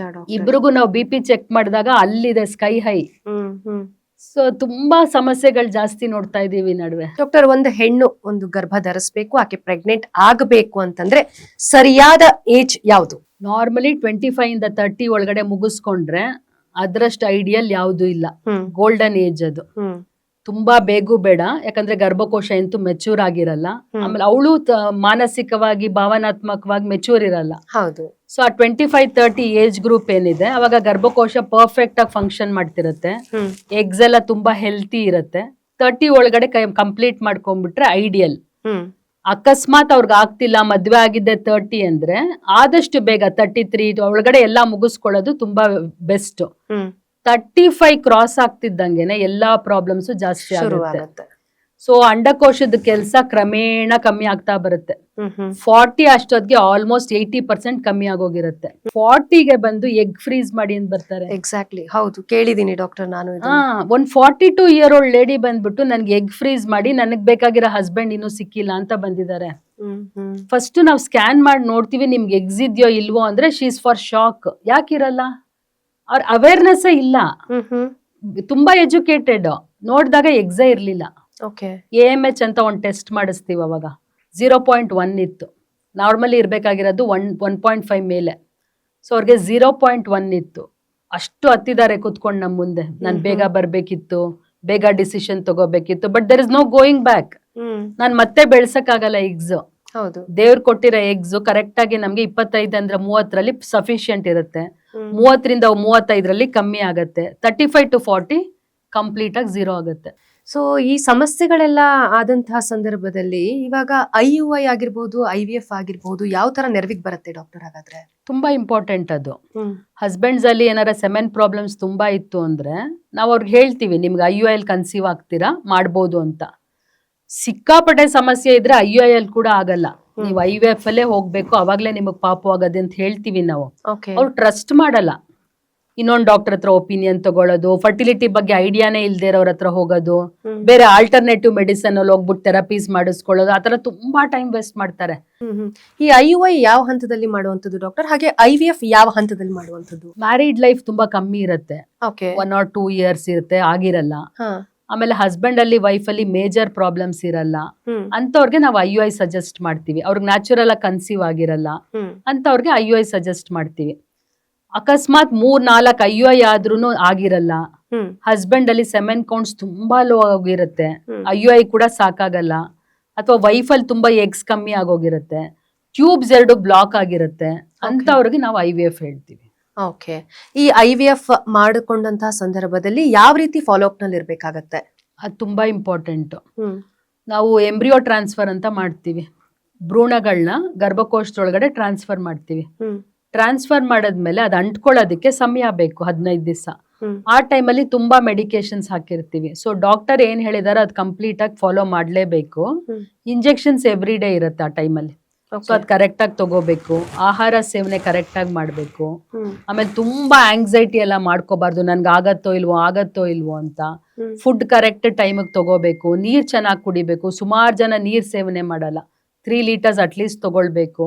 ಮೆಂಟಲಿ ಸ್ವಲ್ಪ ರಿಲ್ಯಾಕ್ಸ್ಡ್ ಇರಬೇಕು ಆ ಟೈಮಲ್ಲಿ.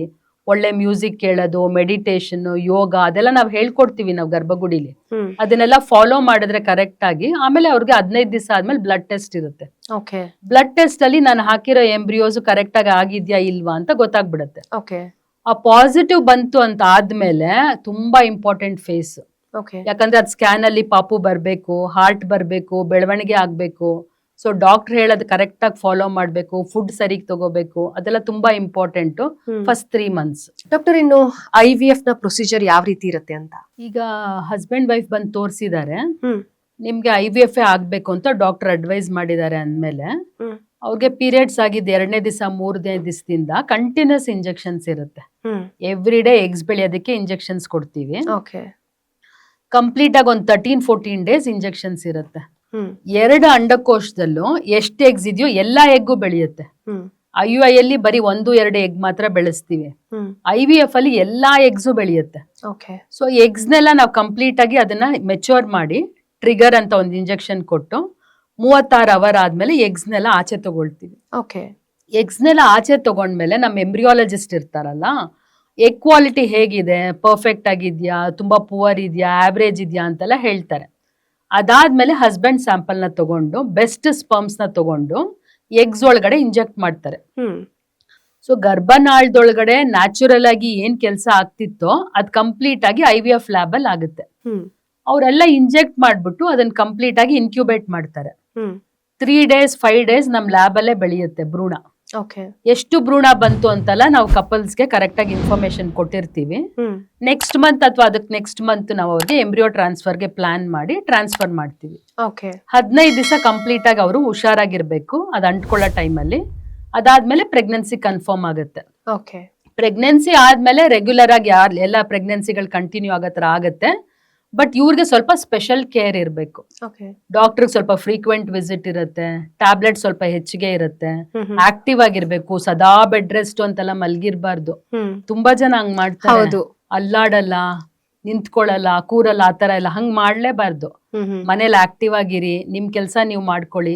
ತುಂಬಾ ಟ್ರಾವೆಲ್ ಮಾಡ್ಬೇಡಿ ಎಲ್ಲ ಹೇಳಿರ್ತೀವಿ ನಾವೇನೆ. ವರ್ಕ್ ಫ್ರಮ್ ಹೋಮ್ ಆಪ್ಷನ್ ಇದ್ರೆ ತಗೊಳ್ಳಿ, ಆ ತರ ಎಲ್ಲ ನಾವು ಅಡ್ವೈಸ್ ಮಾಡಿರ್ತೀವಿ. 14 weeks ವರ್ಗು ತುಂಬಾ ಕೇರ್ಫುಲ್ ಆಗಿ ಮಾನಿಟರ್ ಮಾಡ್ತೀವಿ.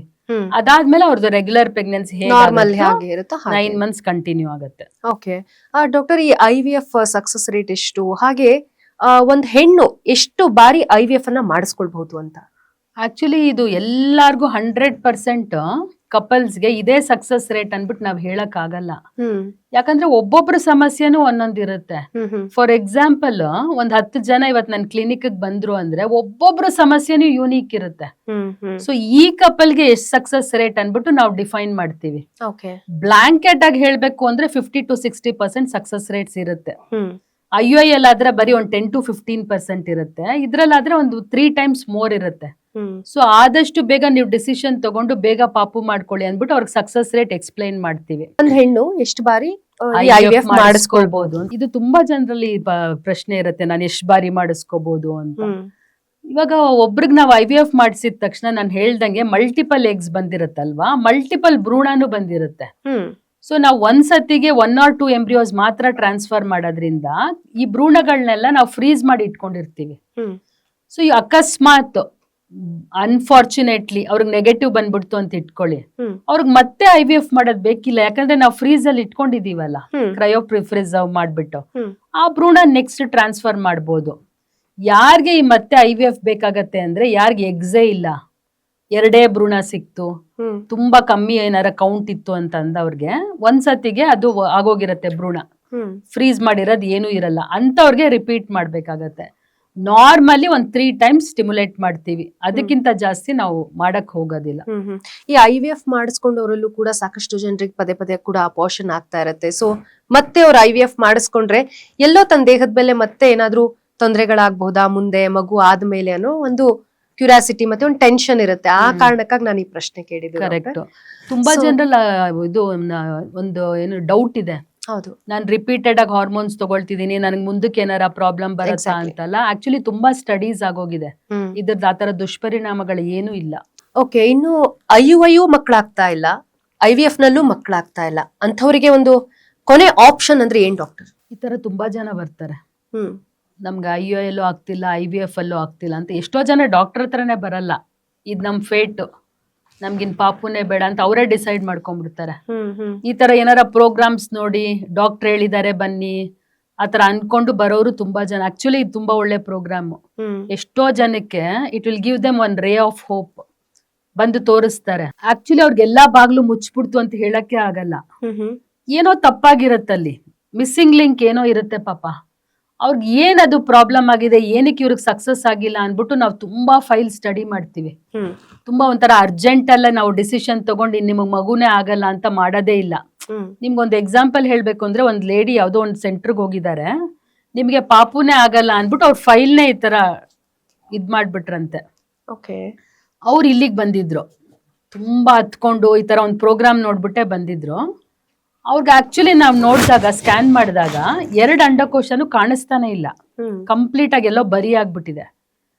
ನಮಗೂ ಒಂಥರ ಹೇಳೋದಕ್ಕೆ ಒಂಥರ, ಅವ್ರು ಅಷ್ಟು ಅಳವಾಗ ನಿಮ್ಗೆ ಆಗಲ್ಲ ಅಂತ ಹೇಳೋದಕ್ಕೂ ನಮಗ್ ತುಂಬಾ ಒಂಥರ ಕಸಿವಿಸಿ ಆಗ್ತಿತ್ತು.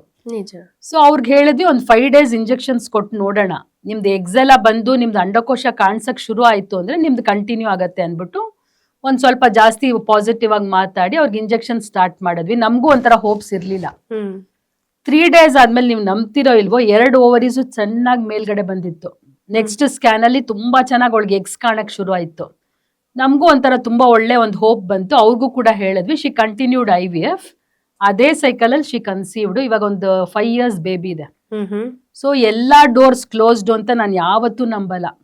ಒಂದೊಂದು ಫೈಲ್ನು ಒಂದು ನೀಟಾಗಿ ಒಂದು ಅನಲೈಸ್ ಮಾಡಿದಾಗ ಎಲ್ಲೋ ಒಂದು ಪ್ರಾಬ್ಲಮ್ ಇರುತ್ತೆ, ಅದನ್ನ ಇಗ್ನೋರ್ ಆಗ್ಬಿಟ್ಟಿರುತ್ತೆ. ಆ ಸಮಸ್ಯೆನ ನಾವು ಕರೆಕ್ಟ್ ಆಗಿ ನೋಡಿದಾಗ, ಫಾರ್ ಎಕ್ಸಾಂಪಲ್ ಉಷಾ ಅವರೇ, ಎರಾ ಅಂತ ಒಂದು ಟೆಸ್ಟ್ ಇದೆ, ಎಂಡೋಮೆಟ್ರಿಯಲ್ ರಿಸೆಪ್ಟಿವಿಟಿ ಅಸೆ ಅಂತ. ಯಾವ ಟೈಮಲ್ಲಿ ಭ್ರೂಣ ಹಾಕಿದ್ರೆ ಇವ್ರಿಗೆ ಪ್ರೆಗ್ನೆನ್ಸಿ ಆಗತ್ತೆ ಅಂತ ನಮ್ಗೆ ಅದು ಡಿಟೆಕ್ಟ್ ಮಾಡುತ್ತೆ. ಸೊ ಅದು ಮಿಸ್ ಆಗ್ಬಿಟ್ಟಿರುತ್ತೆ ಸ್ವಲ್ಪ ಜನರಲ್ಲಿ. ಸೊ ನಾನ್ ನೋಡಿದೀನಿ 122 hours ಅಲ್ಲಿ ಭ್ರೂಣ ಟ್ರಾನ್ಸ್ಫರ್ ಮಾಡಿರ್ತಾರೆ. ಅವ್ರಿಗೆ ಎರಾ ಟೆಸ್ಟ್ ಮಾಡಿದಾಗ ನೀವು 142 hours ಅಲ್ಲಿ ಹಾಕಿದ್ರೆ ನಿಮ್ಗೆ ಸಕ್ಸಸ್ ಆಗತ್ತೆ ಅಂತ ಅದು ಪ್ರಿಡಿಕ್ಟ್ ಮಾಡುತ್ತೆ. ಎಷ್ಟು ಜನರಲ್ಲಿ ನಾವು ಆ ಟೈಮಿಂಗ್ಸ್ ಚೇಂಜ್ ಮಾಡಿದ ತಕ್ಷಣ ಪಾಪ ಕನ್ಸೀವ್ ಆಗ್ತಾರೆ. ಸೊ ಒಬ್ಬೊಬ್ರು ಯೂಟ್ರಸ್ ಒಂದೊಂದ್ ತರ ವಿಭಿನ್ನ ಇರುತ್ತೆ. ಸೊ ಎಂಬ್ರಿಯೋ ಟ್ರಾನ್ಸ್ಫರ್ ಯಾವ ಟೈಮ್ ಅಲ್ಲಿ ಮಾಡ್ಬೇಕು ಅಂತ ಕರೆಕ್ಟ್ ಆಗಿ ಡಿಟೆಕ್ಟ್ ಮಾಡುತ್ತೆ. ಸೊ ಅದು ಮಾಡಿದ್ರೆ ತುಂಬಾ ಜನ ಕನ್ಸೀವ್ ಆಗಿದ್ದಾರೆ. ಹಸ್ಬೆಂಡ್ಸ್ ಅಲ್ಲಿ ಏನಾರ ಜೆನೆಟಿಕ್ ಇಶ್ಯೂಸ್ ಇದ್ದು ಮತ್ತೆ ಮತ್ತೆ ಅಬಾರ್ಷನ್ ಆಗಿ ಅವ್ರಿಗೆ ಪ್ರೆಗ್ನೆನ್ಸಿ ಆಗಿರಲ್ಲ, ಅದು ಒಂದು ಕಂಡುಹಿಡಿತೀವಿ. ಇಮ್ಯುನಾಲಜಿಕಲ್ ಅಂತ ನೀವು ಕೇಳಿರ್ಬೋದು. ನಾನು ಭ್ರೂಣ ಹಾಕಿದ ತಕ್ಷಣ ನಿಂದು ಈ ಬಾಡಿಗೆ ಇದು ಸಂಬಂಧ ಇಲ್ಲ ಅನ್ಬಿಟ್ಟು ಡಿಸ್ಟ್ರಾಯ್ ಮಾಡ್ಬಿಡುತ್ತೆ. ಅಂದ್ರೆ ಆಕ್ಸೆಪ್ಟ್ ಮಾಡಲ್ಲ. ಫಾರ್ ಎಕ್ಸಾಂಪಲ್ ಕಿಡ್ನಿ ಎಲ್ಲ ನಾವು ಟ್ರಾನ್ಸ್ಪ್ಲಾಂಟ್ ಮಾಡಿದ್ರೆ, ಲಿವರ್, ಅದೇ ತರ ಭ್ರೂಣನು ಕೂಡ. ಸೊ ಅದು ಡಿಸ್ಟ್ರಾಯ್ ಮಾಡ್ತಾ ಇರತ್ತೆ ಬಾಡಿ, ಅದ್ ಕಂಡೇ ಹಿಡ್ದಿರಲ್ಲ ನಾವು. ಸೊ ಇಮ್ಯುನಾಲಜಿಕಲ್ ಕಾರಣ ಕಂಡಿಡಿದ್ಬಿಟ್ಟು ಆ ಕಿಲ್ಲರ್ ಸೆಲ್ಸ್ ಇರುತ್ತಲ್ಲ, ಅದನ್ನೆಲ್ಲ ನ್ಯೂಟ್ರಲೈಸ್ ಮಾಡಿದಾಗ ಪಾಪ ನೆಕ್ಸ್ಟ್ ಟ್ರಾನ್ಸ್ಫರ್ ಅಲ್ಲಿ ಅವ್ರು ಕನ್ಸೀವ್ ಆಗ್ತಾರೆ. ಸೊ ಎಷ್ಟೋ ಜನಕ್ಕೆ ಈ ತರ ಅಡ್ವಾನ್ಸ್ಡ್ ಟೆಸ್ಟ್ ಗಳು ಬಂದಿದೆ. ಸೊ IVF ಆಗದೇ ಇಲ್ಲ, ನನಗೆ ಮಗುನೇ ಆಗಲ್ಲ ಅಂತ ಕಂಪ್ಲೀಟ್ ಆಗಿ ಹೋಪ್ಸು ಬಿಡೋದೇ ಬೇಡ ಜನರು. ದಯವಿಟ್ಟು ಬಂದು ಡಾಕ್ಟರ್ಸ್ ನ ಅಪ್ರೋಚ್ ಮಾಡಿ. ಇವಾಗ ತುಂಬಾ ಬೆಳೆದಿದೆ ಸೈನ್ಸ್ ಅಂಡ್ ಟೆಕ್ನಾಲಜಿ, ಅದ್ರದ್ದು ಉಪಯೋಗ ಪಡ್ಕೋಬೇಕು. ಮುಂಚೆ ಒಂದ್ ಮಗು ಇಲ್ಲ ಅಂದ ತಕ್ಷಣ ಬಂಜೆ, ಇನ್ನು ಮಗು ಆಗಲ್ಲ ಅಂತ ಹೇಳಿ ಉಳ್ಕೊಳ್ತಾ ಇದ್ದಂತ ಕಾಲ ಇತ್ತು. ಆದ್ರೆ ಅಡಾಪ್ಷನ್ ಹೋಗಿ ಅಂತ ಹೇಳ್ಬಿಡ್ತಾರೆ. ನಿಜ ಎಷ್ಟೋ ನೋಡಿದೀವಿ, ಹಳೆ ಕಾಲದಲ್ಲೆಲ್ಲ ಈ ತರ ಆಗಿರೋದನ್ನ ಗಮನಿಸಿದೀವಿ. ಬಟ್ ನಾವ್ ಈ ನಡುವೆ ನಾನು ಜ್ಞಾಪಿಸ್ಕೊಳ್ತಾ ಇದ್ದೀನಿ, ನಾವ್ ಆತರ ಅಡಾಪ್ಷನ್ ಹೇಳೇ ಇಲ್ಲ.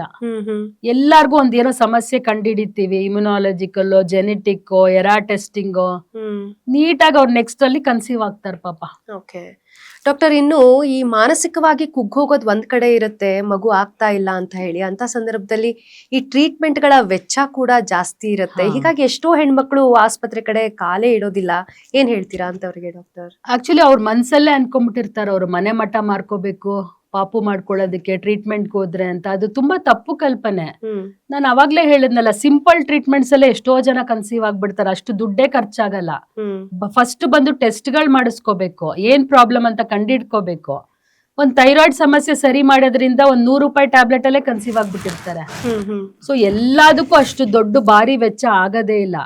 ತುಂಬಾ ಯಾರ್ದಾರ ಕಾಂಪ್ಲಿಕೇಟ್ ಕೇಸ್ ಇರೋರ್ಗೆ IVF ಬೇಕು ಅನ್ನೋರ್ಗ್ ಮಾತ್ರ ಹೆಚ್ಚಾಗಿ ಹಣ ಅವ್ರು ಒದಗಿಸ್ಕೋಬೇಕಾಗತ್ತೆ. ಅದು ಫಸ್ಟ್ ಟೈಮ್ಗೆ ಸಕ್ಸಸ್ ಆದ್ರೆ ಅದ್ರದ್ದು ಅವಶ್ಯಕತೆ ಇರಲ್ಲ. ಎಕ್ಸಾಕ್ಟ್ಲಿ, ಅದ್ರಲ್ಲೇ ಕನ್ಸೀವ್. ಮತ್ತೆ ಒಂದ್ ಮಗುನ್ ನೋಡಿದ ತಕ್ಷಣ ನಿಮ್ಗೆ ಆ ಖರ್ಚಿಂದು ನಿಜ ಅಬ್ಸಲ್ಯೂಟ್ಲಿ ಹೊಟ್ಟೋಗ್ಬಿಡತ್ತಲ್ವಾ ನಮ್ಗೆ. ಸೊ ಆತರ ನಾವು ತುಂಬಾ ಕೌನ್ಸಿಲಿಂಗ್ ಮಾಡ್ತೀವಿ. ಬಟ್ ನನಗನ್ಸಿದ್ದು ಫೈನಾನ್ಷಿಯಲ್ ರೀಸನ್ಸ್ ಇಂದ ಟ್ರೀಟ್ಮೆಂಟ್ ತಗೊಳ್ದೆ ಇರ್ಲೇಬಾರ್ದು ಯಾರು ಅಂತ ಅನ್ಬಿಟ್ಟು ನಾವ್ ಇವ್ರಿಗೆ ತುಂಬಾನೇ ಒಂದು ಇಂಟ್ರೆಸ್ಟ್ ಫ್ರೀ EMIsದು ಅದೆಲ್ಲ ನಾವು ಆಪ್ಷನ್ಸ್ ಮಾಡಿದೀವಿ. ಆಮೇಲೆ ಹಾರ್ಮೋನಲ್ ಇಂಜೆಕ್ಷನ್ಸ್ ಕೂಡ ಸಬ್ಸಿಡೈಸ್ಡ್ ರೇಟ್ ಅಲ್ಲಿ ತಗೊಳ್ಳೋದು, ಟ್ರೀಟ್ಮೆಂಟ್ಸ್ ಕೂಡ ಕಮ್ಮಿ ಮಾಡೋದು, ಆತರ ಎಲ್ಲ ಪ್ರೋಗ್ರಾಮ್ಸ್ ನಾವು ಒಳಪಡಿಸ್ಕೊಂಡಿದೀವಿ. ಈ ಡಿಸೆಂಬರ್ ಅಲ್ಲಿ ನಮ್ದು ಗರ್ಭಗುಡಿದು ಒಂದು ಸ್ಪೆಷಲ್ ಇದು ಹಣಕಾಸಿನ ಸಮಸ್ಯೆ ಇರೋರ್ಗೆ ಅಂತಾನೆ ಒಂದು ಪ್ರೋಗ್ರಾಮ್ ಅಳವಡಿಸ್ಕೊಂಡಿದೀವಿ. ಇದರ ಹೆಸರು ಪರಿಪೂರ್ಣ ಅಂತ. ಯಾರು ಹಣಕಾಸಿನ ಸಮಸ್ಯೆಯಿಂದ ನಮ್ ಫ್ಯಾಮಿಲಿನ ಕಂಪ್ಲೀಟ್ ಮಾಡ್ಕೊಳಕ್ ಆಗಲ್ಲ ಅಂತ ಕಂಪ್ಲೀಟ್ ಆಗಿ ಅವ್ರ ಡ್ರೀಮ್ಸ್ ನ ಇದ್ ಮಾಡ್ಬಿಟ್ಟಿರ್ತಾರೋ ಅಂತವ್ರು ಬಂದು ಈ ಟೈಮ್ ಅಲ್ಲಿ ಟ್ರೀಟ್ಮೆಂಟ್ ತಗೊಂಡ್ರೆ ತುಂಬಾ ಕಮ್ಮಿ ದರದಲ್ಲಿ ನಾವು IVF ಮಾಡ್ಲಿಕ್ಕೆ ನಾವೊಂದ್ ಪ್ಲಾನ್ ಹಾಕೊಂಡಿದೀವಿ. ಇದ್ರಲ್ಲಿ ಏನು ಒಂಥರ ಹಿಡನ್ ಕ್ಲಾಸ್ ಆಗ್ಲಿ, ಅದ್ರಲ್ಲಿ ಏನಾದ್ರೆ ಹಿಡನ್ ಇಂಟೆನ್ಷನ್ಸ್ ಆಗ್ಲಿ ಯಾವ್ದೂ ಇಲ್ಲ. ನಮ್ದು ಗರ್ಭಜ್ಞಾನ್ ಅಂತ ಒಂದು ಟ್ರಸ್ಟ್ ಇದೆ. ಆ ಟ್ರಸ್ಟ್ ಇಂದ ನಾವ್ ಎಂಟೈರ್ ವೆಚ್ಚನ ಭರಿಸ್ಬಿಟ್ಟು ಈ ತರ ಕಪಲ್ಸ್ ಫ್ಯಾಮಿಲೀಸ್ ನ ಕಂಪ್ಲೀಟ್ ಮಾಡ್ಬೇಕು ಅಂತ ಈ ಪ್ರೋಗ್ರಾಮ್ ನ ಅಳವಡಿಸ್ಕೊಂಡಿದೀವಿ. ಅದ್ರದ್ದು ಎಂಟೈರ್ ಡೀಟೇಲ್ಸ್ ನಮ್ ವೆಬ್ಸೈಟ್ ಅಲ್ಲಿ ಸಿಗುತ್ತೆ. ಇಲ್ಲ, ಖಂಡಿತ ಡಾಕ್ಟರ್, ನಾನು ಕೂಡ ಇದ್ರ ಬಗ್ಗೆ ಕೇಳ್ಪಟ್ಟೆ. ನನ್ನ ಫ್ರೆಂಡ್ ಒಬ್ರು ಹೇಳ್ತಾ ಇದ್ರು ನನ್ಗೆ, ಈ ಪರಿಪೂರ್ಣ ಒಂದು ಪ್ಯಾಕೇಜ್ ಏನಿದೆ ಅದು ತುಂಬಾ ಹೆಲ್ಪ್ಫುಲ್ ಆಗ್ತಾ ಇದೆ ಅನ್ನೋ ಮಾಹಿತಿಯಲ್ಲಿ. ಸೊ ಅದ್ರ ಬಗ್ಗೆ ಕಂಪ್ಲೀಟ್ ಡೀಟೇಲ್ಸ್ ಹೇಳೋದಾದ್ರೆ, ಅದೇ ಅವ್ರಿಗೆ ಅಕಸ್ಮಾತ್ IVF ಟ್ರೀಟ್ಮೆಂಟ್ ಇಂದಾನೆ ಪಾಪು ಆಗ್ಬೇಕು ಅಂತ ಹೇಳಿದಾಗ ಅವ್ರು ನಮ್ದು ಹತ್ತಿರದ ಸೆಂಟರ್ಸ್ ಗೆ ಬಂದ್ಬಿಟ್ಟು ರಿಜಿಸ್ಟರ್ ಆಗ್ಬೇಕು. ನಾವು ಪರಿಪೂರ್ಣ ಪ್ರೋಗ್ರಾಮ್ ಅಲ್ಲಿ ರಿಜಿಸ್ಟರ್ ಆಗ್ತೀವಿ ಅಂತ ಅವ್ರು ಹೇಳಿದ ತಕ್ಷಣ ಅವ್ರ ಹೆಸರಲ್ಲಿ ನಾವು ರಿಜಿಸ್ಟರ್ ಮಾಡ್ಕೊಳ್ತೀವಿ. ಅವ್ರಿಗೆ ಕಂಪ್ಲೀಟ್ ಆಗಿ ಎಕ್ಸ್ಪ್ಲೈನ್ ಮಾಡ್ತೀವಿ ಎಷ್ಟಿದ್ದು ಕಾಸ್ಟ್, ಎಷ್ಟು ಕಮ್ಮಿ ಆಗತ್ತೆ ಅಂತ. ಆ ಟ್ರೀಟ್ಮೆಂಟ್ ಎಂಟೈರ್ ಪರಿಪೂರ್ಣ ಪ್ರೋಗ್ರಾಮ್ ಅಲ್ಲೇ ಮುಗಿಸ್ಕೋಬೇಕು. ತುಂಬಾ ಕಮ್ಮಿ ದರದಲ್ಲಿ ಆಗತ್ತೆ. ಅದ್ರದ್ದು ಎಂಟೈರ್ ಡೀಟೇಲ್ಸ್ ನಮ್ ಕೌನ್ಸಿಲರ್ಸ್, ಫ್ರಂಟ್ ಆಫೀಸ್ ಸ್ಟಾಫ್ಸ್ ಕೊಡ್ತಾರೆ. ಓಕೆ ಡಾಕ್ಟರ್ ಅಡ್ವೈಸ್ ಇಂದ ಕಂಪ್ಲೀಟ್ ಆಗಿ ಪರಿಪೂರ್ಣ ಪ್ರೋಗ್ರಾಮ್ ನ ಅವ್ರದ್ದು ಮಾಡ್ಕೋಬಹುದು. ಓಕೆ, ಅದಕ್ಕೆ ಏನಾದ್ರೂ ಕಂಡೀಷನ್ಸ್ ಇದೆಯಾ? ಹಾಗೆ ಅದ್ರ ಸೆಲೆಕ್ಷನ್ ಪ್ರಾಸೆಸ್ ಏನಾದ್ರೂ ಇರತ್ತಾ ಡಾಕ್ಟರ್? ಹೇಗೆ? ಡಿಸೆಂಬರ್ 31 ಒಳಗಡೆನೆ ಬರ್ಬೇಕು. ಹ್ಮ್ ಡಾಕ್ಟರ್ಸ್ ನ ಮೀಟ್ ಮಾಡಿದಾಗ ನಿಮ್ಗೆ IVF ಇಂದಾನೆ ಪಾಪು ಆಗತ್ತೆ ಅಂತ ಅವ್ರ ಹತ್ರ ಒಂದು ಕನ್ಸಲ್ಟೇಷನ್ ಆಗ್ಲೇಬೇಕು. ಓಕೆ ಆಮೇಲೆ ಅವ್ರ ಒಳಗೆ ಆಚೆ ಬಂದ್ಬಿಟ್ಟು ಪರಿಪೂರ್ಣ ಡೆಸ್ಕ್ ಅಲ್ಲಿ ರಿಜಿಸ್ಟರ್ ಆಗ್ಬೇಕು. ಓಕೆ, ಡಿಸೆಂಬರ್ ಯಾವ ಒಂದು ಡೇಟ್ ಇಂದ ಎಲ್ಲಿವರೆಗೂ ಇರುತ್ತೆ ಡಾಕ್ಟರ್ ಇದು? ಆಕ್ಚುಲಿ ಇದು ನವೆಂಬರ್ 11 ಇಂದಾನೆ ಶುರು ಆಯ್ತು, ಡಿಸೆಂಬರ್ 31 ವರೆಗೂ ಇದೆ. ಓಕೆ, ಸೊ ಈ ಪರಿಪೂರ್ಣ ಪ್ಯಾಕೇಜ್ ಹೇಗೆ ಅಂತಂದ್ರೆ ಕೇವಲ ಸೆಲೆಕ್ಟಿವ್ ಕಪಲ್ಗೆ ಅಂತನ, ಅಥವಾ ನಮ್ಗೆ ಕಷ್ಟ ಇದೆ, ನಮ್ ಕೈಲಿ ಅಷ್ಟೊಂದು ದುಡ್ಡು ಕಟ್ಟಕ್ ಆಗಲ್ಲ ಅಂಥವ್ರಿಗೆ ಹೆಲ್ಪ್ ಆಗುತ್ತಾ, ಹೇಗೆ?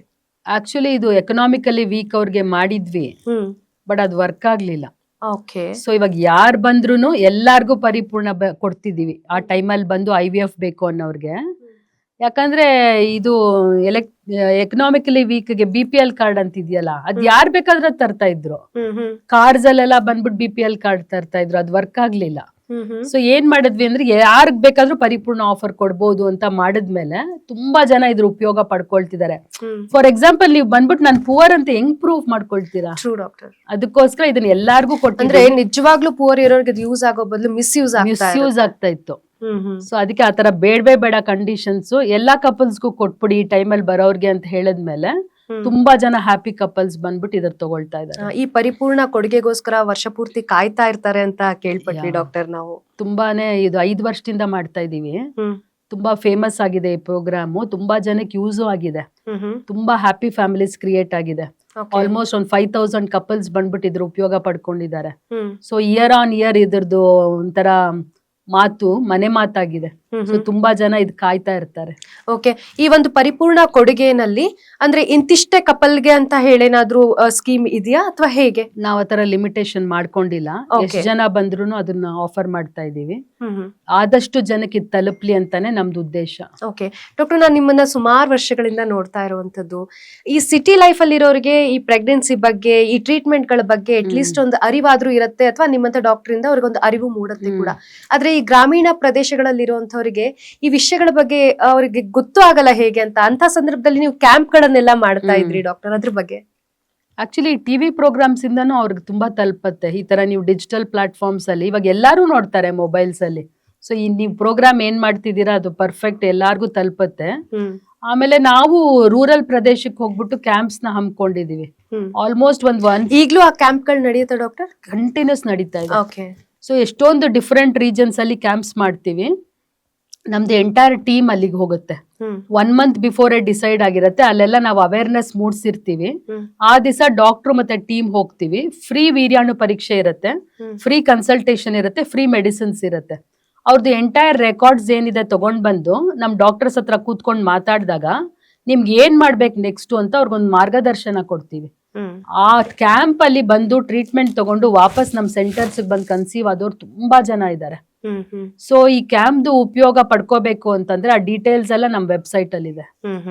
ಸರಿ ಡಾಕ್ಟರ್, ಏನಂದ್ರೆ ಇನ್ ಕೊನೆಯದಾಗಿ ಕಾರ್ಯಕ್ರಮದ ಕೊನೆ ಭಾಗದಲ್ಲಿ ಹೆಣ್ಣು ಒಂದು ಗರ್ಭ ಧರಿಸಬೇಕಾದ್ರೆ ಹಾಗೆ ಆಕೆಯ ಆರೋಗ್ಯ, ಆಕೆಯ ಒಂದು ಲೈಫ್ ಸ್ಟೈಲ್ ಎಲ್ಲವೂ ಪ್ರಮುಖ ಪಾತ್ರ ವಹಿಸುತ್ತೆ ಅಂತ ಹೇಳಿದ್ರಿ. ಕೊನೆಯದಾಗಿ ನಿಮ್ಮ ಒಂದು ಕಿವಿ ಮಾತು ಈಗಿನ ಯಂಗ್ ಕಪಲ್ಗಳಿಗೆ.